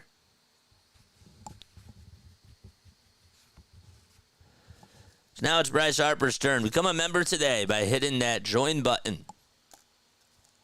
You're also more than welcome to Super Chat on here as well. Comes the pitch to Harper. Ground ball hit over towards the right side. The flip over the second. There's one. The throw back to first just in time, and it's a 4-6-3 double play, and there's 2 outs in the bottom of the 6th. And Rob says, hold it for a second. Are they going to challenge? LINKTREE is over on the phones. Let's see again from the replay. I can't tell if they're going to challenge it or not, but Harper honestly wasn't really hustling out of the box. I don't know what was going on. He beat it. So they're going to challenge this. Yeah, we were just talking about that.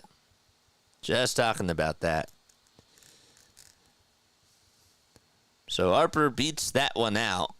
And the Phillies are probably going to challenge this, so it should be just a fielder's choice.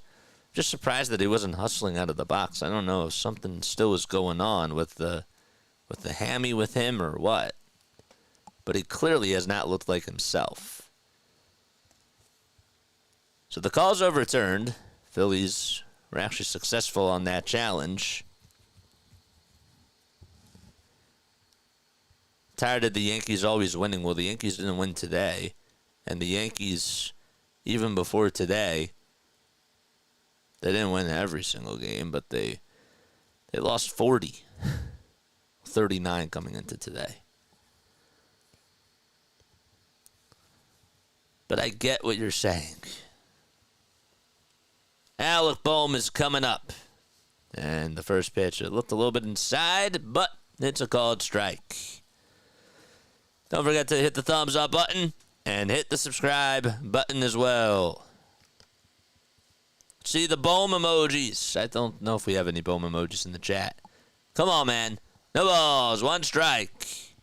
And the pitch to Alec Bohm. Line drive down the third base line. It is a fair ball, and it's going to go all the way towards the corner. Harper will jog on over to third. And Alec Bohm stops at second base. And there's another double by the hitting machine, Bohm himself. And the Phillies have a little rally cooking once again. Yeah, really sharply down that line. I was surprised that Harris was not even playing him towards the corner. Charge!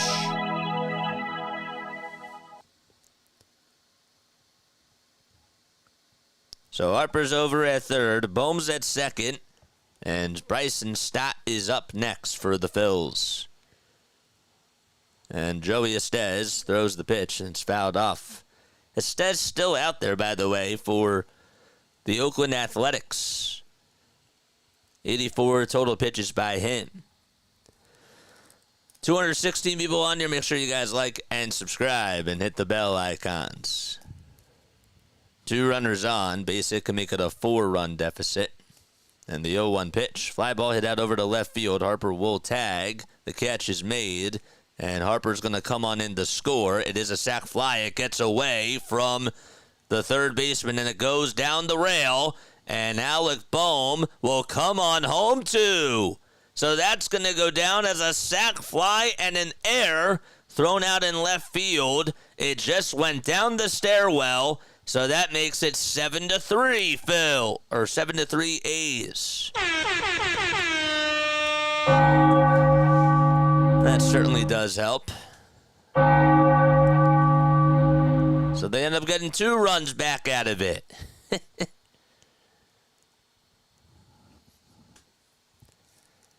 Bohm also did tag up from second, and he did go over to third. And then as soon as it went down the stairwell, he was rewarded home.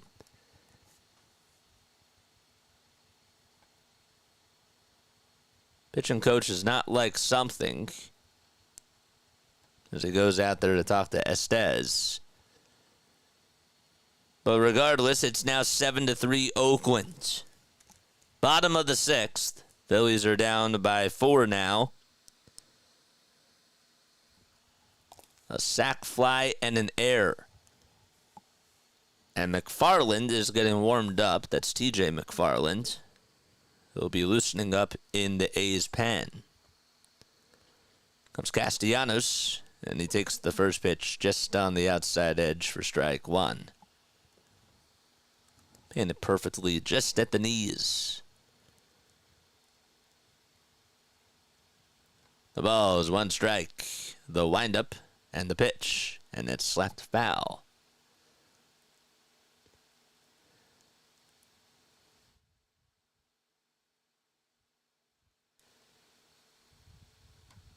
So started the sac fly,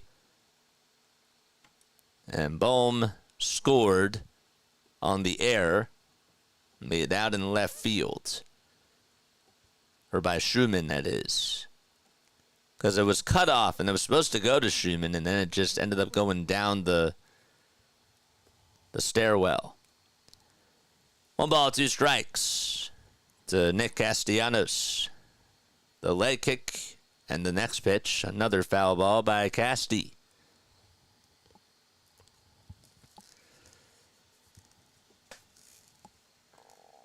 Nick has struck out twice.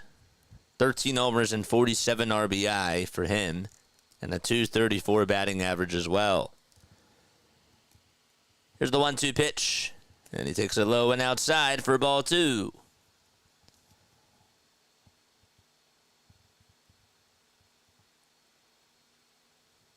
Phillies are looking to go 63-33 before the All-Star break. And the 2-2 pitch on the way swung on and missed. And Castellanos has a hat trick of strikeouts today.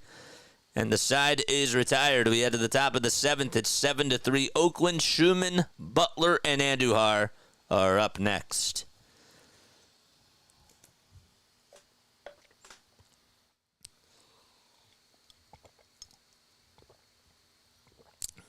Don't forget to join the Play-by-Play with JJ community and become a member today. Members get exclusive videos. They'll be able to watch our shows in the morning on Tuesdays and Thursdays from 10:30 to 11:30 a.m. That'll be really cool. You also get really cool emojis, extra emojis. You get a badge next to your name, and members also get early access to podcasts on the Play-by-Play with JJ family. Ian, thank you so much for subscribing to the channel, my guy. Appreciate it.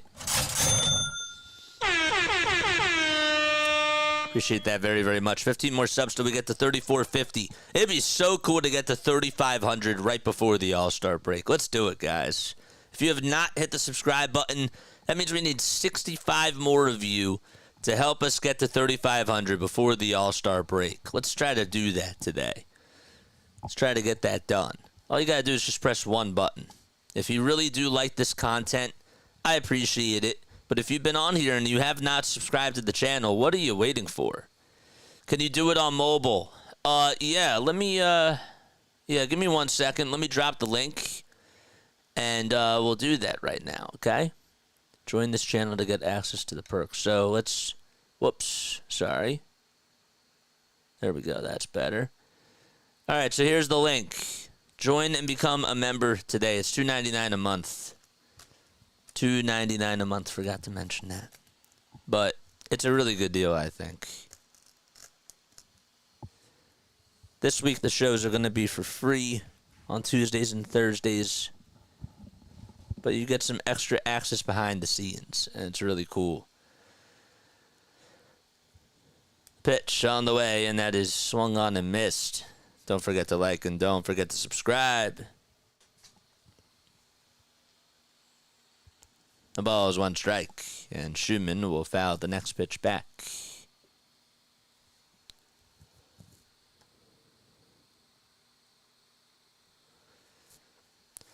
I'm not doing the All-Star game. Everybody keeps asking me. No, I'm not. I'm taking a break. I need the break. I mean, I'll be posting podcasts and stuff, but I'd like to actually take a break. 1 ball, 2 strikes. And the pitch, and that's outside for ball 2. No need to apologize. You just don't like Nick Castellanos. Why do you have to be sorry about that? There's people that I can't stand as broadcasters.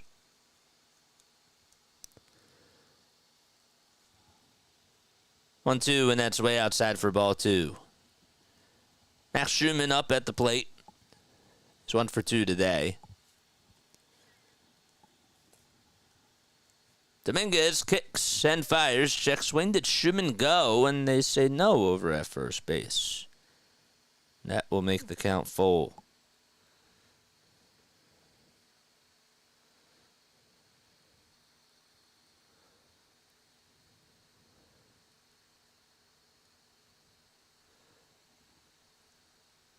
Payoff pitch. Taken downstairs for ball 4. And there's a leadoff walk in the top of the 7th inning.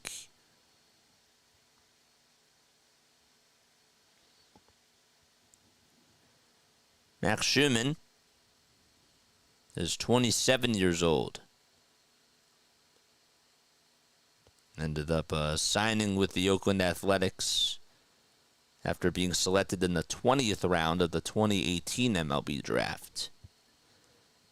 Pitch on the way, and that's taken for a strike.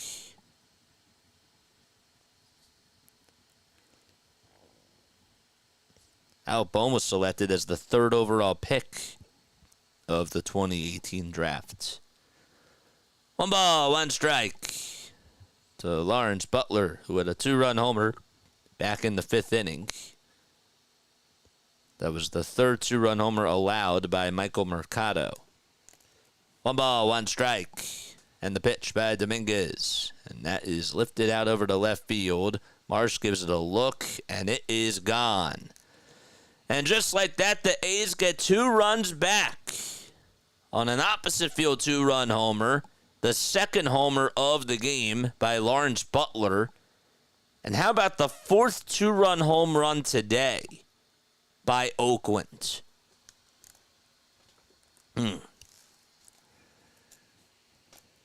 That makes it now 9-3. Man, oh man.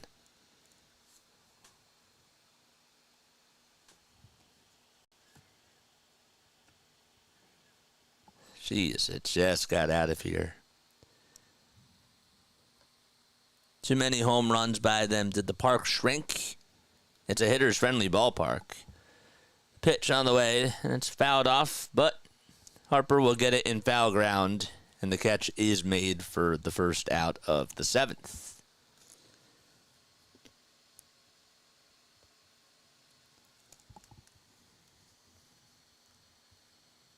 I think that's the most times a team has hit 2-run homers in a single game at the bank. I don't think I've ever seen 4 2-run homers in a game.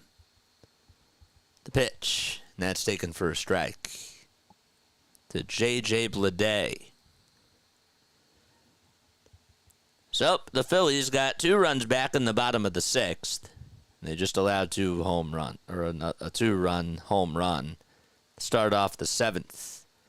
Pitch to Bleday, line drive down the right field line, and is a fair ball. Bleday rounding 2nd, and he will go on over to 3rd as he dives in there safely.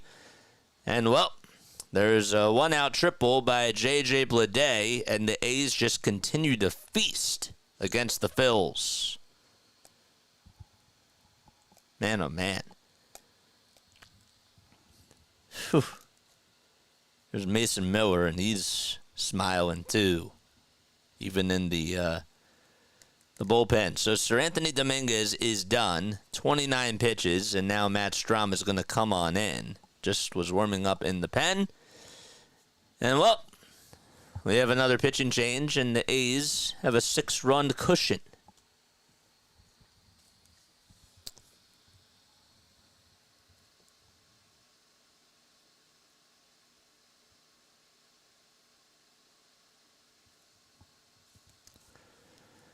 How about that?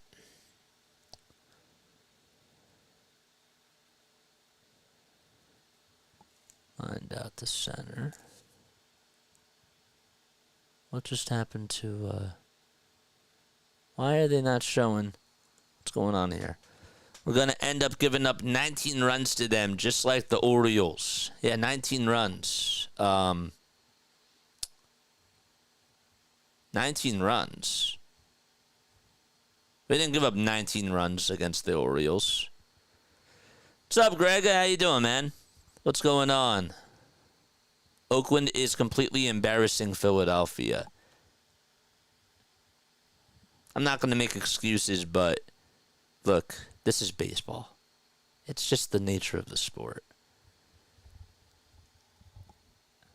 Are the Phillies allowed to lose games? Because to some of y'all, they have to be perfect. They have to be, to some of y'all. 62-33.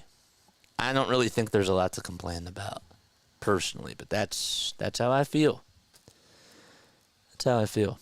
Never take them lightly, says Edward Bowers. Yeah, you can't take anybody lightly. And they and you know, look, they laid an egg today.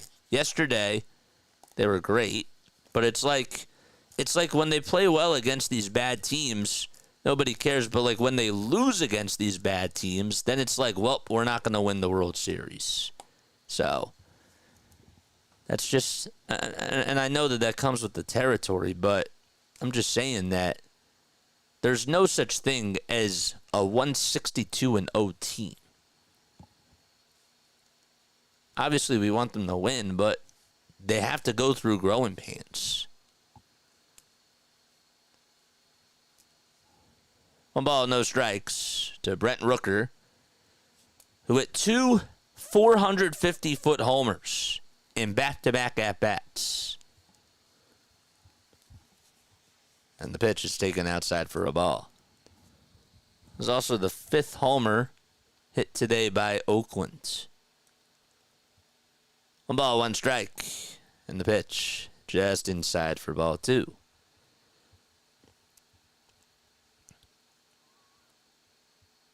One in the 4th inning went over the batter's eye. And the second one literally went out to left center field and went on to Ashburn Alley. 2-1 pitch. There's a fly ball hit out over to right field. This time it's going to stay in the yard. Castellanos will make the catch, and tagging up from third is Blade. The throw to home plate is not in time. And finally, the A's get a run, not manufactured, on a home run. But they're in double figures, and Brent Rooker able to get a sacrifice fly out to right field, and he has half of the RBI manufactured by Oakland. Edward, I thought you'd been subscribed for a little bit. But thank you so much for subscribing, man. Appreciate it, man. So there's a sac fly. And the pitch to Shea Langeliers. And he swings and misses at that one.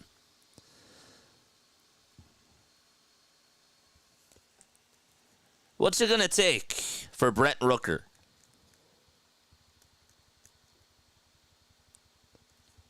Pitch, here it is, swing and a miss.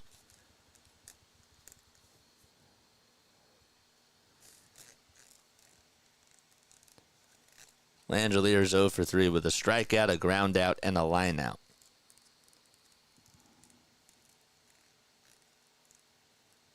Behind in the count 0-2.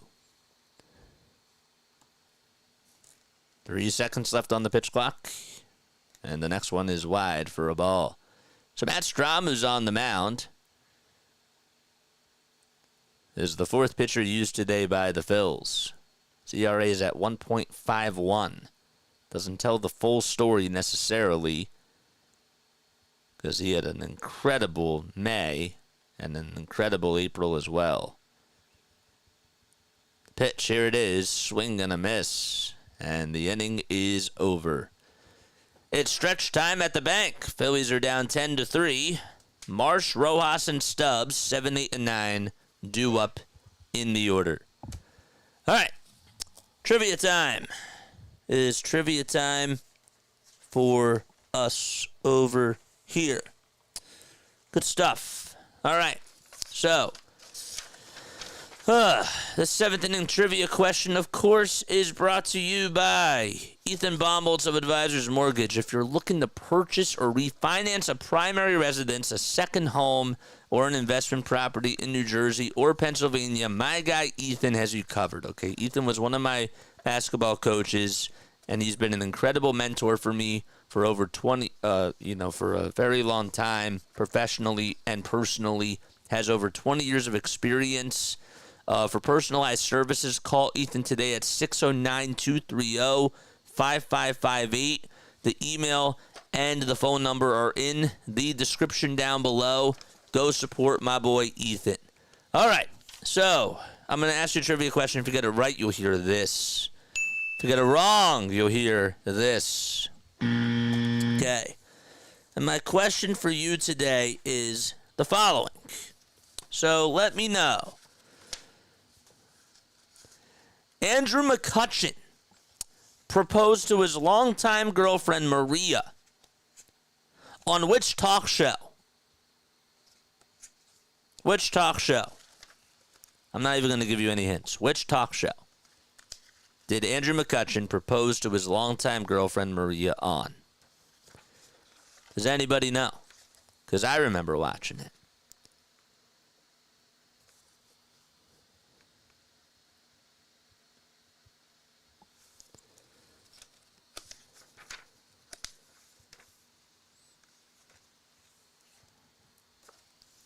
The View. It was Maria's favorite show. Play-by-play with JJ.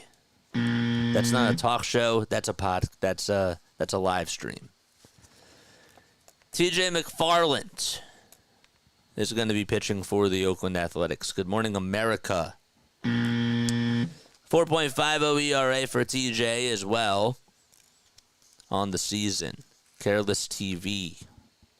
Nope. Nobody wants to guess? Well, people are guessing, but Gma.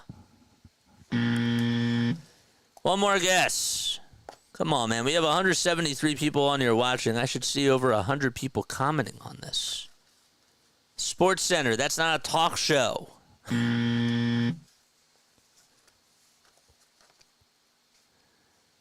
The Ellen Show. That is close. The Ellen Show used to be a thing, but the Ellen DeGeneres Show would have been correct. The Ellen Show was actually a show, so I wanted to kind of be technical there. It was the Ellen DeGeneres Show, but I'll still give it to you. I will still give it to you, obviously, Mr. Philly. Congratulations, because I figured that that's what you meant. But yes, congrats, man. Congrats. Pee Wee Herman Show. Andrew McCutchen wasn't playing baseball that long ago. Kelly Clarkson. Nope. Andrew McCutchen, when he was a Philly, proposed to his wife on the Ellen DeGeneres Show. The ball is one strike. The pitch. Ground ball hit over towards the right side. And, well, that was a nice play by the second baseman, Geloff, who just threw it over to first base, and there's one out. Ellen DeGeneres, yes, my bad. Thank you. Got it. Good job. Good stuff. One out, bottom of the seventh, and Yohan Rojas will step up to the plate. Mod Squad, how many likes do we have on here? And the pitch, and that's taken for a strike.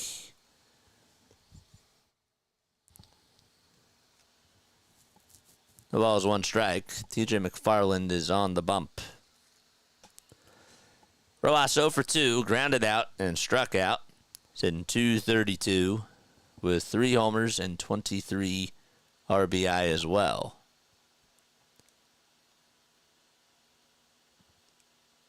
The ball's 1 strike, and McFarland kicks and fires, and it's inside and low.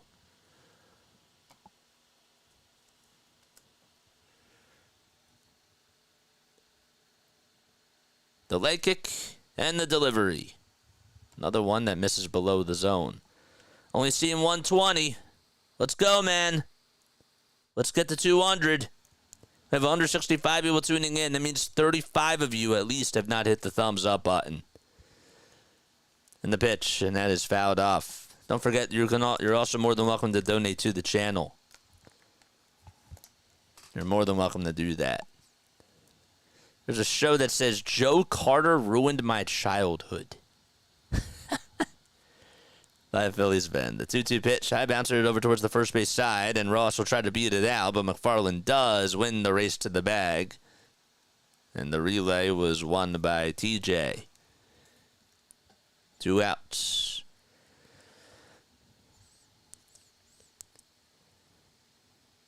Well, before the Phillies head into the All-Star break, coming into today, they had the highest winning percentage in baseball. They had the best starting pitching ERA. They also had the most runs per game, even though people want to complain about the offense. Their batting average was 3rd in all of baseball. Their OPS was 3rd in all of baseball. They're also 5th in home runs offensively. And their bullpen ERA is 3rd in all of baseball, too. The pitch, and that's taken for ball 1 to Garrett Stubbs. 1 ball, no strikes. And the pitch, and that's taken for a strike as well.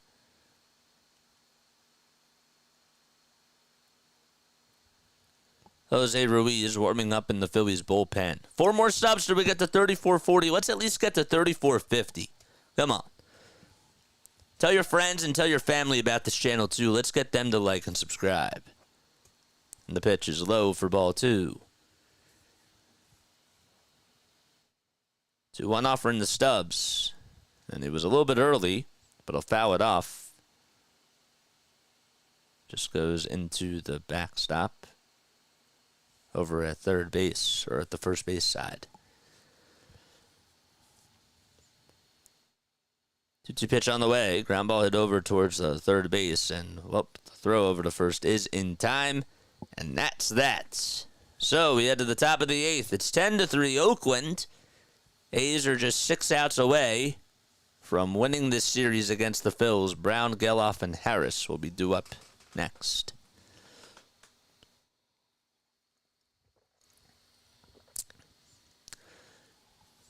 I want to say thank you all so much for tuning in. I like these types of games, and I know that you guys don't.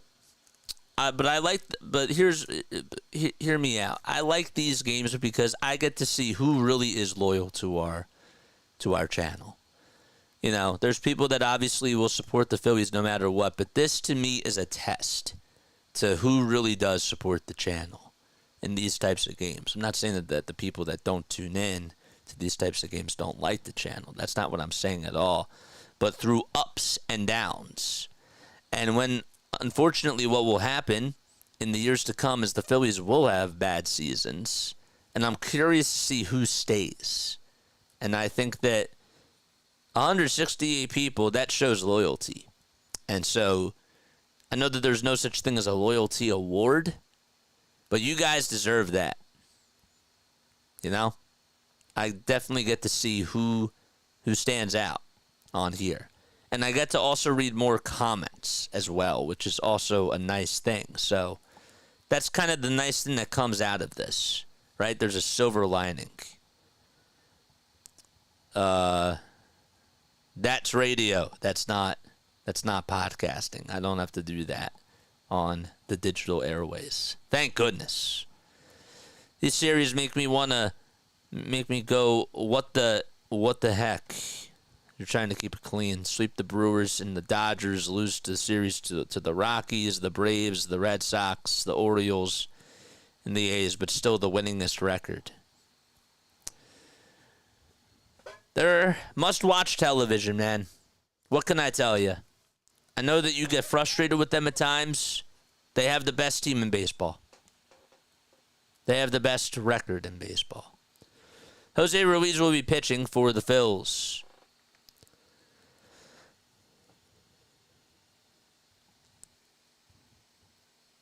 Phillies have 62 wins, which is the 8th most wins before an All-Star break since 1933. Top of the 8th in the pitch, and that's inside for a ball to Seth Brown. 3-Step says, I've lived through these types of games over the years. I have too, man. I have too. 1-0 pitch, swing and a miss at 97 miles per hour, right down the middle.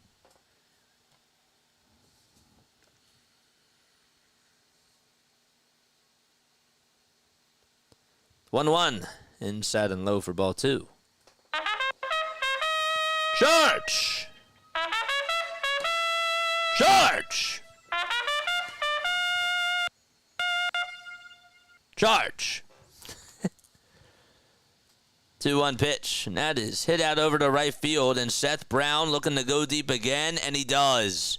So the Athletics have 2 guys that have had multi-homer games today, and that's Seth Brown and Lawrence Butler, and that makes it 11-3, as Ruiz gives one up right down the middle.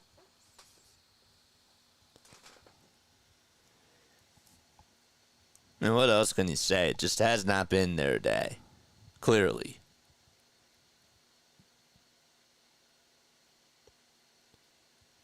Rooker homered in the 4th.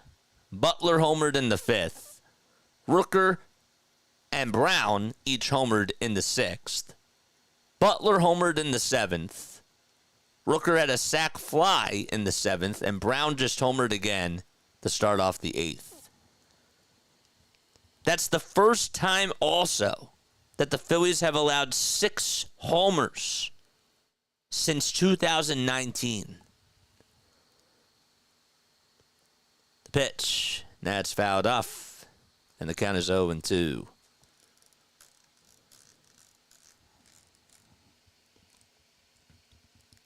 Phillies allowed 8 homers against the Arizona Diamondbacks on June 10th of 2019. Pitch by Ruiz, swing and a miss, and there's a strikeout.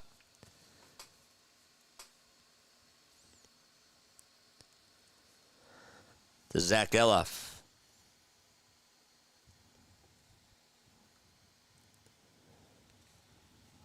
Here comes Harris. And the pitch on the way. Ground ball, sliding stop by Bohm, and the throw over to first, backed up by Harper, and nice little dig out there for out number 2. That was a pretty good play by Bohm. He had to throw it from one knee and make a nice play over towards the first base side, and Harper on the other end, being the receiver, if you will, did a good job, an excellent job at scooping it up and backhanding it as well. Not a good game for Topper. I mean, this is the type of game that, what really could Rob do? I mean, you had a disadvantage to begin with.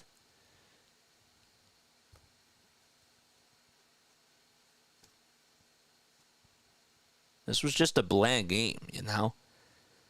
Not really one to get down on, in my opinion. Tyler Ferguson will be coming in to pitch the bottom of the 8th. And the 0-1 is swung on and missed. Max Schumann 1 for 2 with a single, a walk, and 2 runs scored. 14 more subs till we get to 34-50. Let's go, baby. The ball's 2 strikes. Ruiz on the bump gets set just below the letters and fires a strike at 97, but it is just fouled away.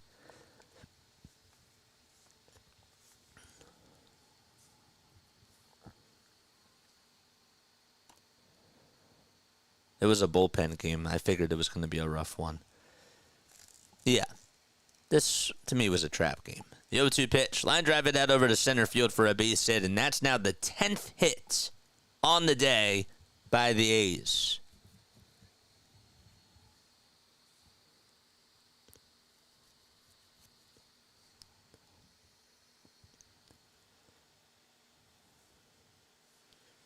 The A's, they're 5 games behind the Angels. And obviously they're 16 back of Seattle. Mariners are just 1 game above the Astros. And they're 6 games above the Texas Rangers. 2 outs. Top of the 8th. And the pitch on the inside corner. Taken all the way for strike 1. To Lawrence Butler, who hit his 7th and 8th homer earlier in today's game. And the 0-1 pitch, chopped foul.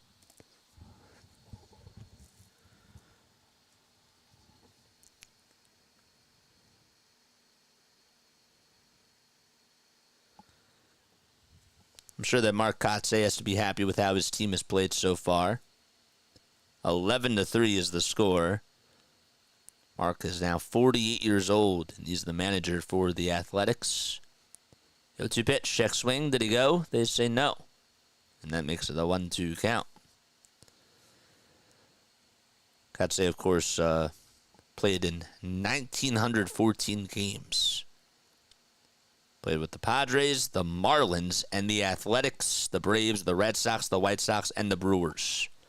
The 1-2 on the way, swung on and belted out to right field. It goes into the second deck, and Butler with a hat trick of home runs. That went about 450 feet, and the A's just continue to rock the Phils. It's a 10-run beatdown by Oakland. Whew. Lawrence Butler with a 3-home run game. And this is just a home run fest out at the bank. What a nice hit that was.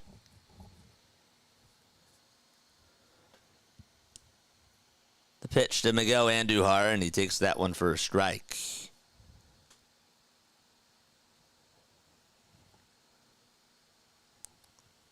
Is this the A's home run derby? I just said that. I said it's a home run fest, but I meant to say home run derby. 1 ball, 1 strike. And the pitch on the way, and that's fouled back. And again, it's not like that they're just going out. Like, these things are getting launched.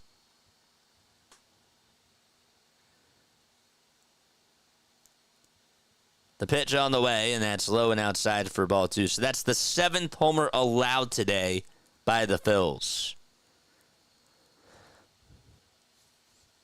2 balls, 2 strikes. Top of the 8th inning, 2 outs. And the 2-2 on the way. Fly ball hit out over to left field, and Marsh will come jogging in. He'll stop and squeeze it for out number 3. And the inning is finally over. Lawrence Butler, though, has homered in 3 straight at-bats as he is able to give the Athletics a 10-run lead. Rooker and Butler combined have knocked in 11 of the 13 runs by Oakland. And Seth Brown, by the way, has 2 solo homers. So between Butler, Rooker, and Brown, each of them are 7 for 13 with 7 homers and 11 RBI, or all 13 RBI. This is amazing. Sometimes, man, you got to just look at it and you just got to say, wow. Not saying that you should be amazed. I'm just saying that sometimes you just got to step back and you think about the sport itself. And you just think, this is crazy.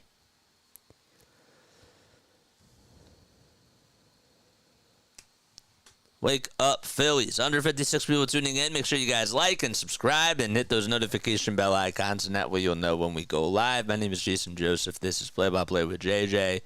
I love each and every one of you, and I appreciate you all sticking with us. Don't forget to hit the super chat button and also hit the thumbs up and the subscribe button as well if you have not done so already. Let's get 13 more subs to get us to 3450 on the subscriber counts. And Mod Squad, how many likes do we have? Always have to make sure I ask that. How many likes do we have, Mod Squad? Let us know down below. We have 161 people tuning in and only 124 likes. Let's get 161 likes. We've been getting over 200 over the last, 5 games. I don't know why it's down today. I know why it's down today, but the pitch. That's outside for a ball. Looks like Ferguson's going to be pitching for Oakland. Game got started at 1:35 p.m. Eastern Time. And the 1-0 is taken on the outside corner for a strike. Beat is an understatement. They're getting spanked.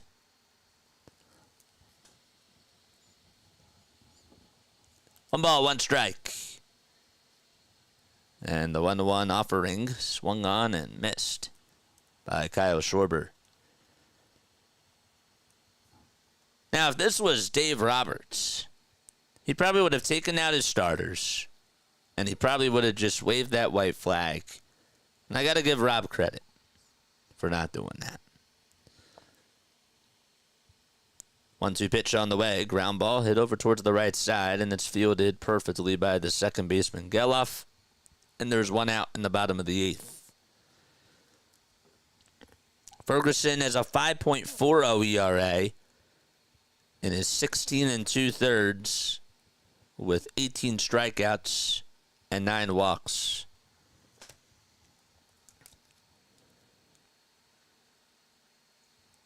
What would be a spanking to you? When you get spanked by somebody, you just get outmatched, in my opinion. That's what a spanking is to me. Edmundo Sosa will come on up to pinch hit for Trey Turner now. Bottom of the 8th, one out. And the pitch. And that's fouled off. I kind of understand why they take out Turner. And Wes Wilson is in the on-deck circle.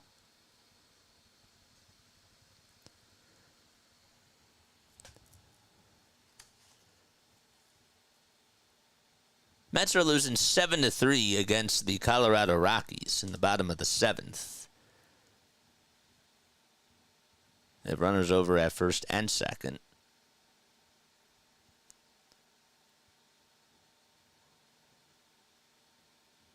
The pitch is fouled off.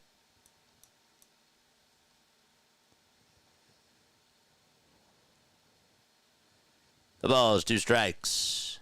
And the 0-2 delivery is low for a ball.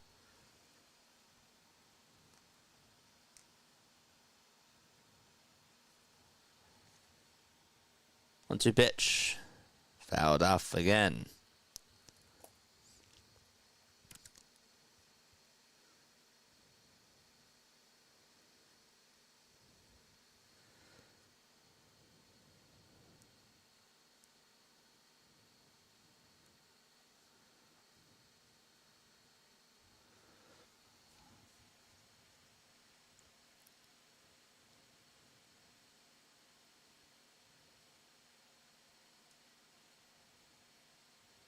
Time called really quickly.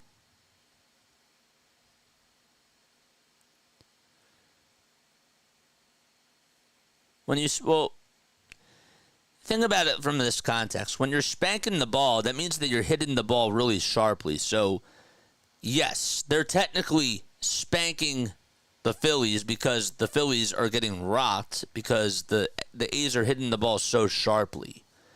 But when you're talking about it from scoring-wise, when you just look at the score overall by itself, then yes, mollywop would probably be the better terminology. But we're not looking at it as... You can look at it both ways, I guess. Next pitch, swing and a miss, and there's a strikeout. The A's are spanking the baseball today. They are. That's just a fact against the Phillies. But the score itself, they're mollywopping the Phils. Anyhow, it's not good. Let's agree on that. 2 outs in the pitch on the way, and that's outside for a ball.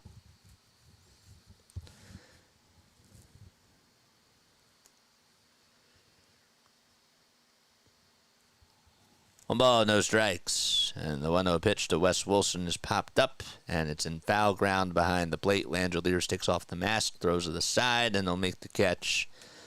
And another 1-2-3 inning for the A's bullpen as we head to the top of the 9th. Bleday, Rooker, and Langeliers all coming up.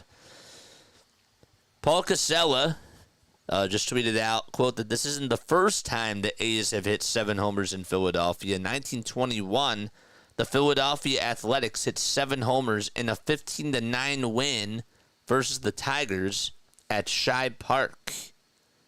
The A's got homers from Jimmy Dykes, who had 2 homers. Frank Welch had 2 homers. Joe Duggan, Cy Perkins, and Tilly Walker also each had homers. And Ty Cobb in that game went 2 for 4. So, don't forget to like, don't forget to subscribe. We still have 146 people tuning in. Hit that thumbs up button, man. It's a good time for y'all to chat with me. I have some cool things coming up, okay? Memberships, right? Memberships. Make sure that you become a member today. It's $2.99 a month. But with these memberships, you get access to really cool emojis. You also get really cool videos, special videos for y'all on Tuesdays and Thursdays in the morning. You can watch the live stream, or you can watch it after the live stream is done. And then you also get early access to my pods as well, which is also good to know. Some of my pods. Well said. Over, under, give up 2 runs to top of the 9th. What's the over, under for that? Getting beat is like losing by 1 or 2. Spanked is like losing by 3 or 5, 3, 4 or 5, or even 6. Getting mollywopped is like losing 7 or more. But David, like, they're spanking the baseball against the Phils. Is that correct too? Because technically that is correct. Garrett Stubbs will be pitching the top of the 9th. His catcher will be Rafael Marchand, so this is pretty weird. 1-0 pitch, and there's a line driving out over to right field for a base hit. And Bleday is going to get his 3rd double, or his 3rd extra base hit today.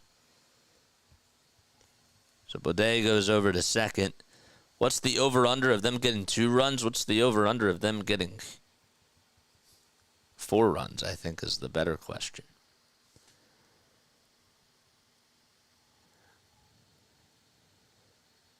Here we go. McCann is now going to come on in to pinch hit for Brent Rooker.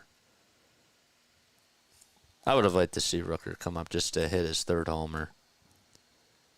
0-1 pitch. Ground ball back up the middle for a base hit. And McCann gets on. And going over to 3rd is Bleday. Rojas could not, or he tried to field it, and it almost got by him. Well, at least the Phillies aren't the only one that are having to deal with guys who are having multi-homer games. Michael Toglia ended up going deep for his 3rd time, and that was against the Mets. So he has 3 homers today. Pitch on the way to Shea Langeliers is taken for a ball. Next pitch is way outside for ball 2. Pitches are not even showing up on the radar gun. 2 balls, no strikes. And the next pitch is way up high for ball 3.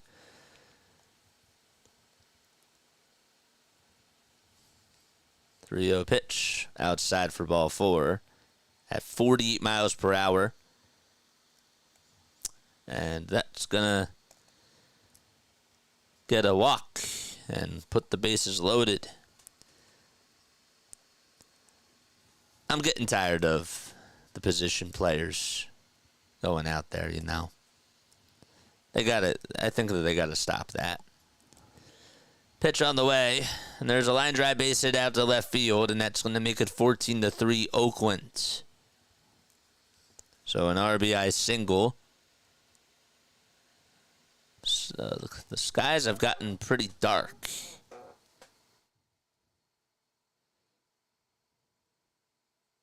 Devon Caney says Stubbs pitching is the best thing that has happened today. The pitch on the way. Fly ball hit out over to left field, and Zach Geloff gets himself a grand slam. And that's going to make it 18-3. Geloff with his 12th homer of the season, and that's the 8th homer allowed by the Phillies today. I don't know if you call that a hanging changeup or a hanging fastball or what that was. I guess it was a hanging off-speed pitch, and Geloff just put the barrel on the ball. And it's now 18-3. The pitch. Here it is. And that is swung on and missed.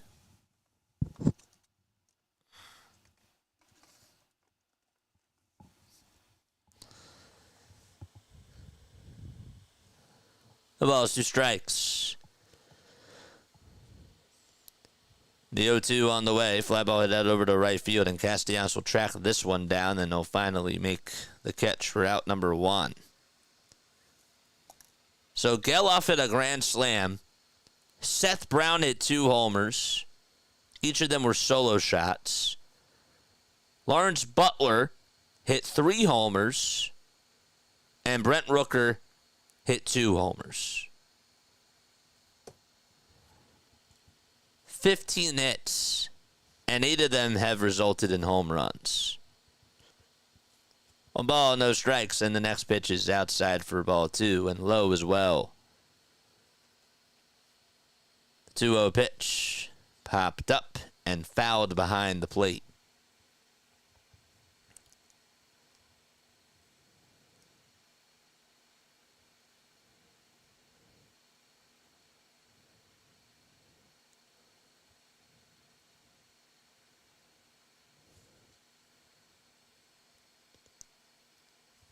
So they just tied their most amount of home runs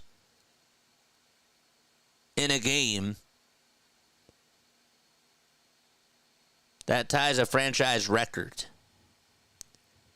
They did it against the California Angels. The A's hit 8 homers in that game, too. Pitch on the way, and that is a ground ball. Hit over to third base, and there's 2 outs. On June 27th of 1996, the A's hit 8 homers off of the California Angels. And they ended up winning that game by a score of 18-2. Wins are definitely picking up here, and the 1-0 is swung on and missed, and Lawrence Butler is up for his 6th time. 1 ball, 1 strike, and the pitch to Butler. And he fouls it off, and his helmet came flying off. I'm pretty sure that was because of the wind. Oof. I don't think that was because of the speed. 1-2 pitch. Outside. And high for ball 2. I said that sinker came in at 87 miles per hour. And the 2-2 on the way, and has fouled away. In that game, though, by Oakland, where they had 8 homers in 96, well, we'll break that down in just a little bit. 2-2 on the way. Fly ball hit out over to straightaway center field, and Butler finally is out after homering in 3 straight at-bats. He's finally retired, and we head to the bottom of the 9th. Phillies are down by 15 runs. It's 18-3 Oakland. In that game, though, the A's scored in every inning except for the 8th. McGuire hit a homer in that game. Scott Brosius homered in that game. You had Geronimo Baroa, who homered in that game as well. Giambi homered as well. And then you had Scott Brosius, who had another homer. Jose Herrera homered, Ernie Young, and Terry Steinbach. They all homered. And I think that was in back-to-back-to-back at-bats, too, if I'm not mistaken.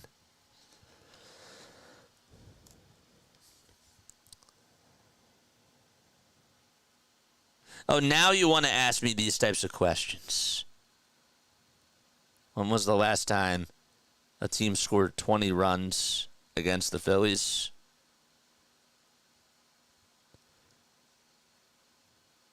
Now's when you want to ask me these questions.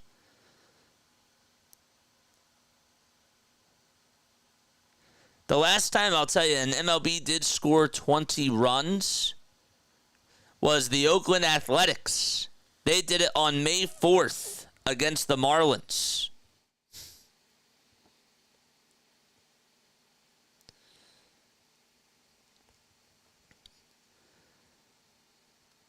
The last time that a team scored 20 runs and lost was when the Phillies obviously beat the Cubs in May of 1979.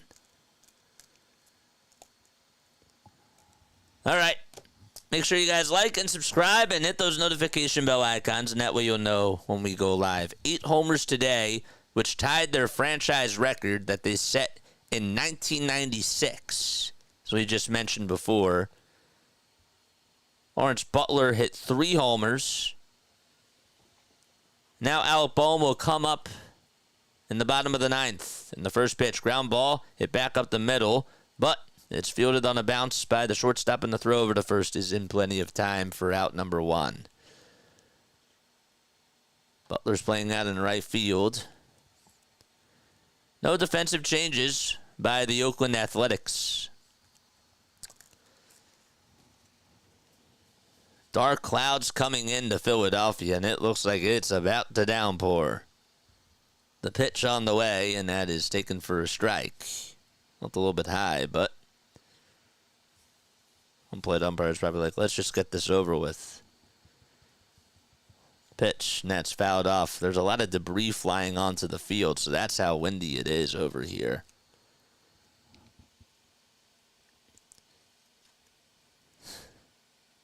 Phillies tailgate just tweeted out, if the Phillies scored 16 runs in this game, they win. In this inning, they win. The 0-2 on the way. Fly ball hit out over to left field, and it is just fouled.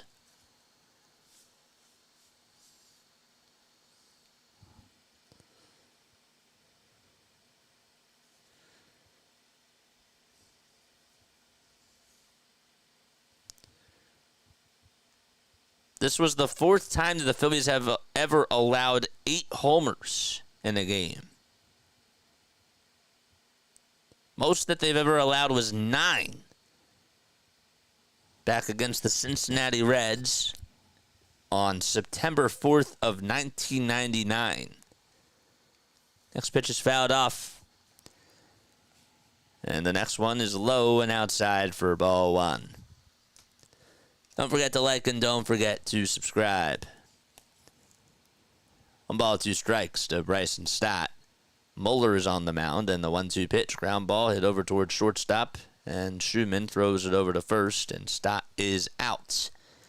And the Phillies are down to their final out of the first half of the regular season here in 2024.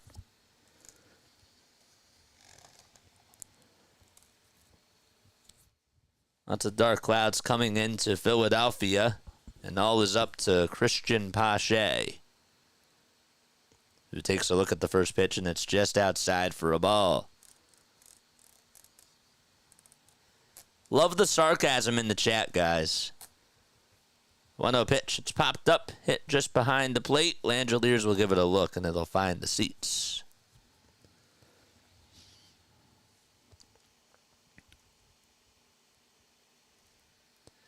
Pache batting .200 with 9 RBI. Still looking for his first homer of the season, and the 1-1 is swung on and missed, and the Phillies are down to their final strike.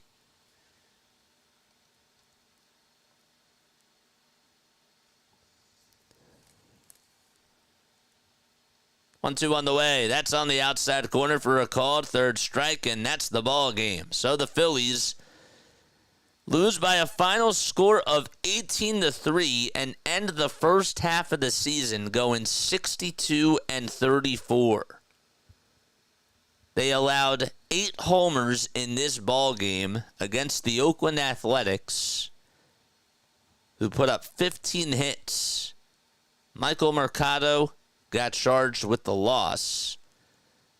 Phillies bullpen today, if you want to talk about after Mercado, just that alone itself allowed 12 runs, including 5 from Garrett Stubbs.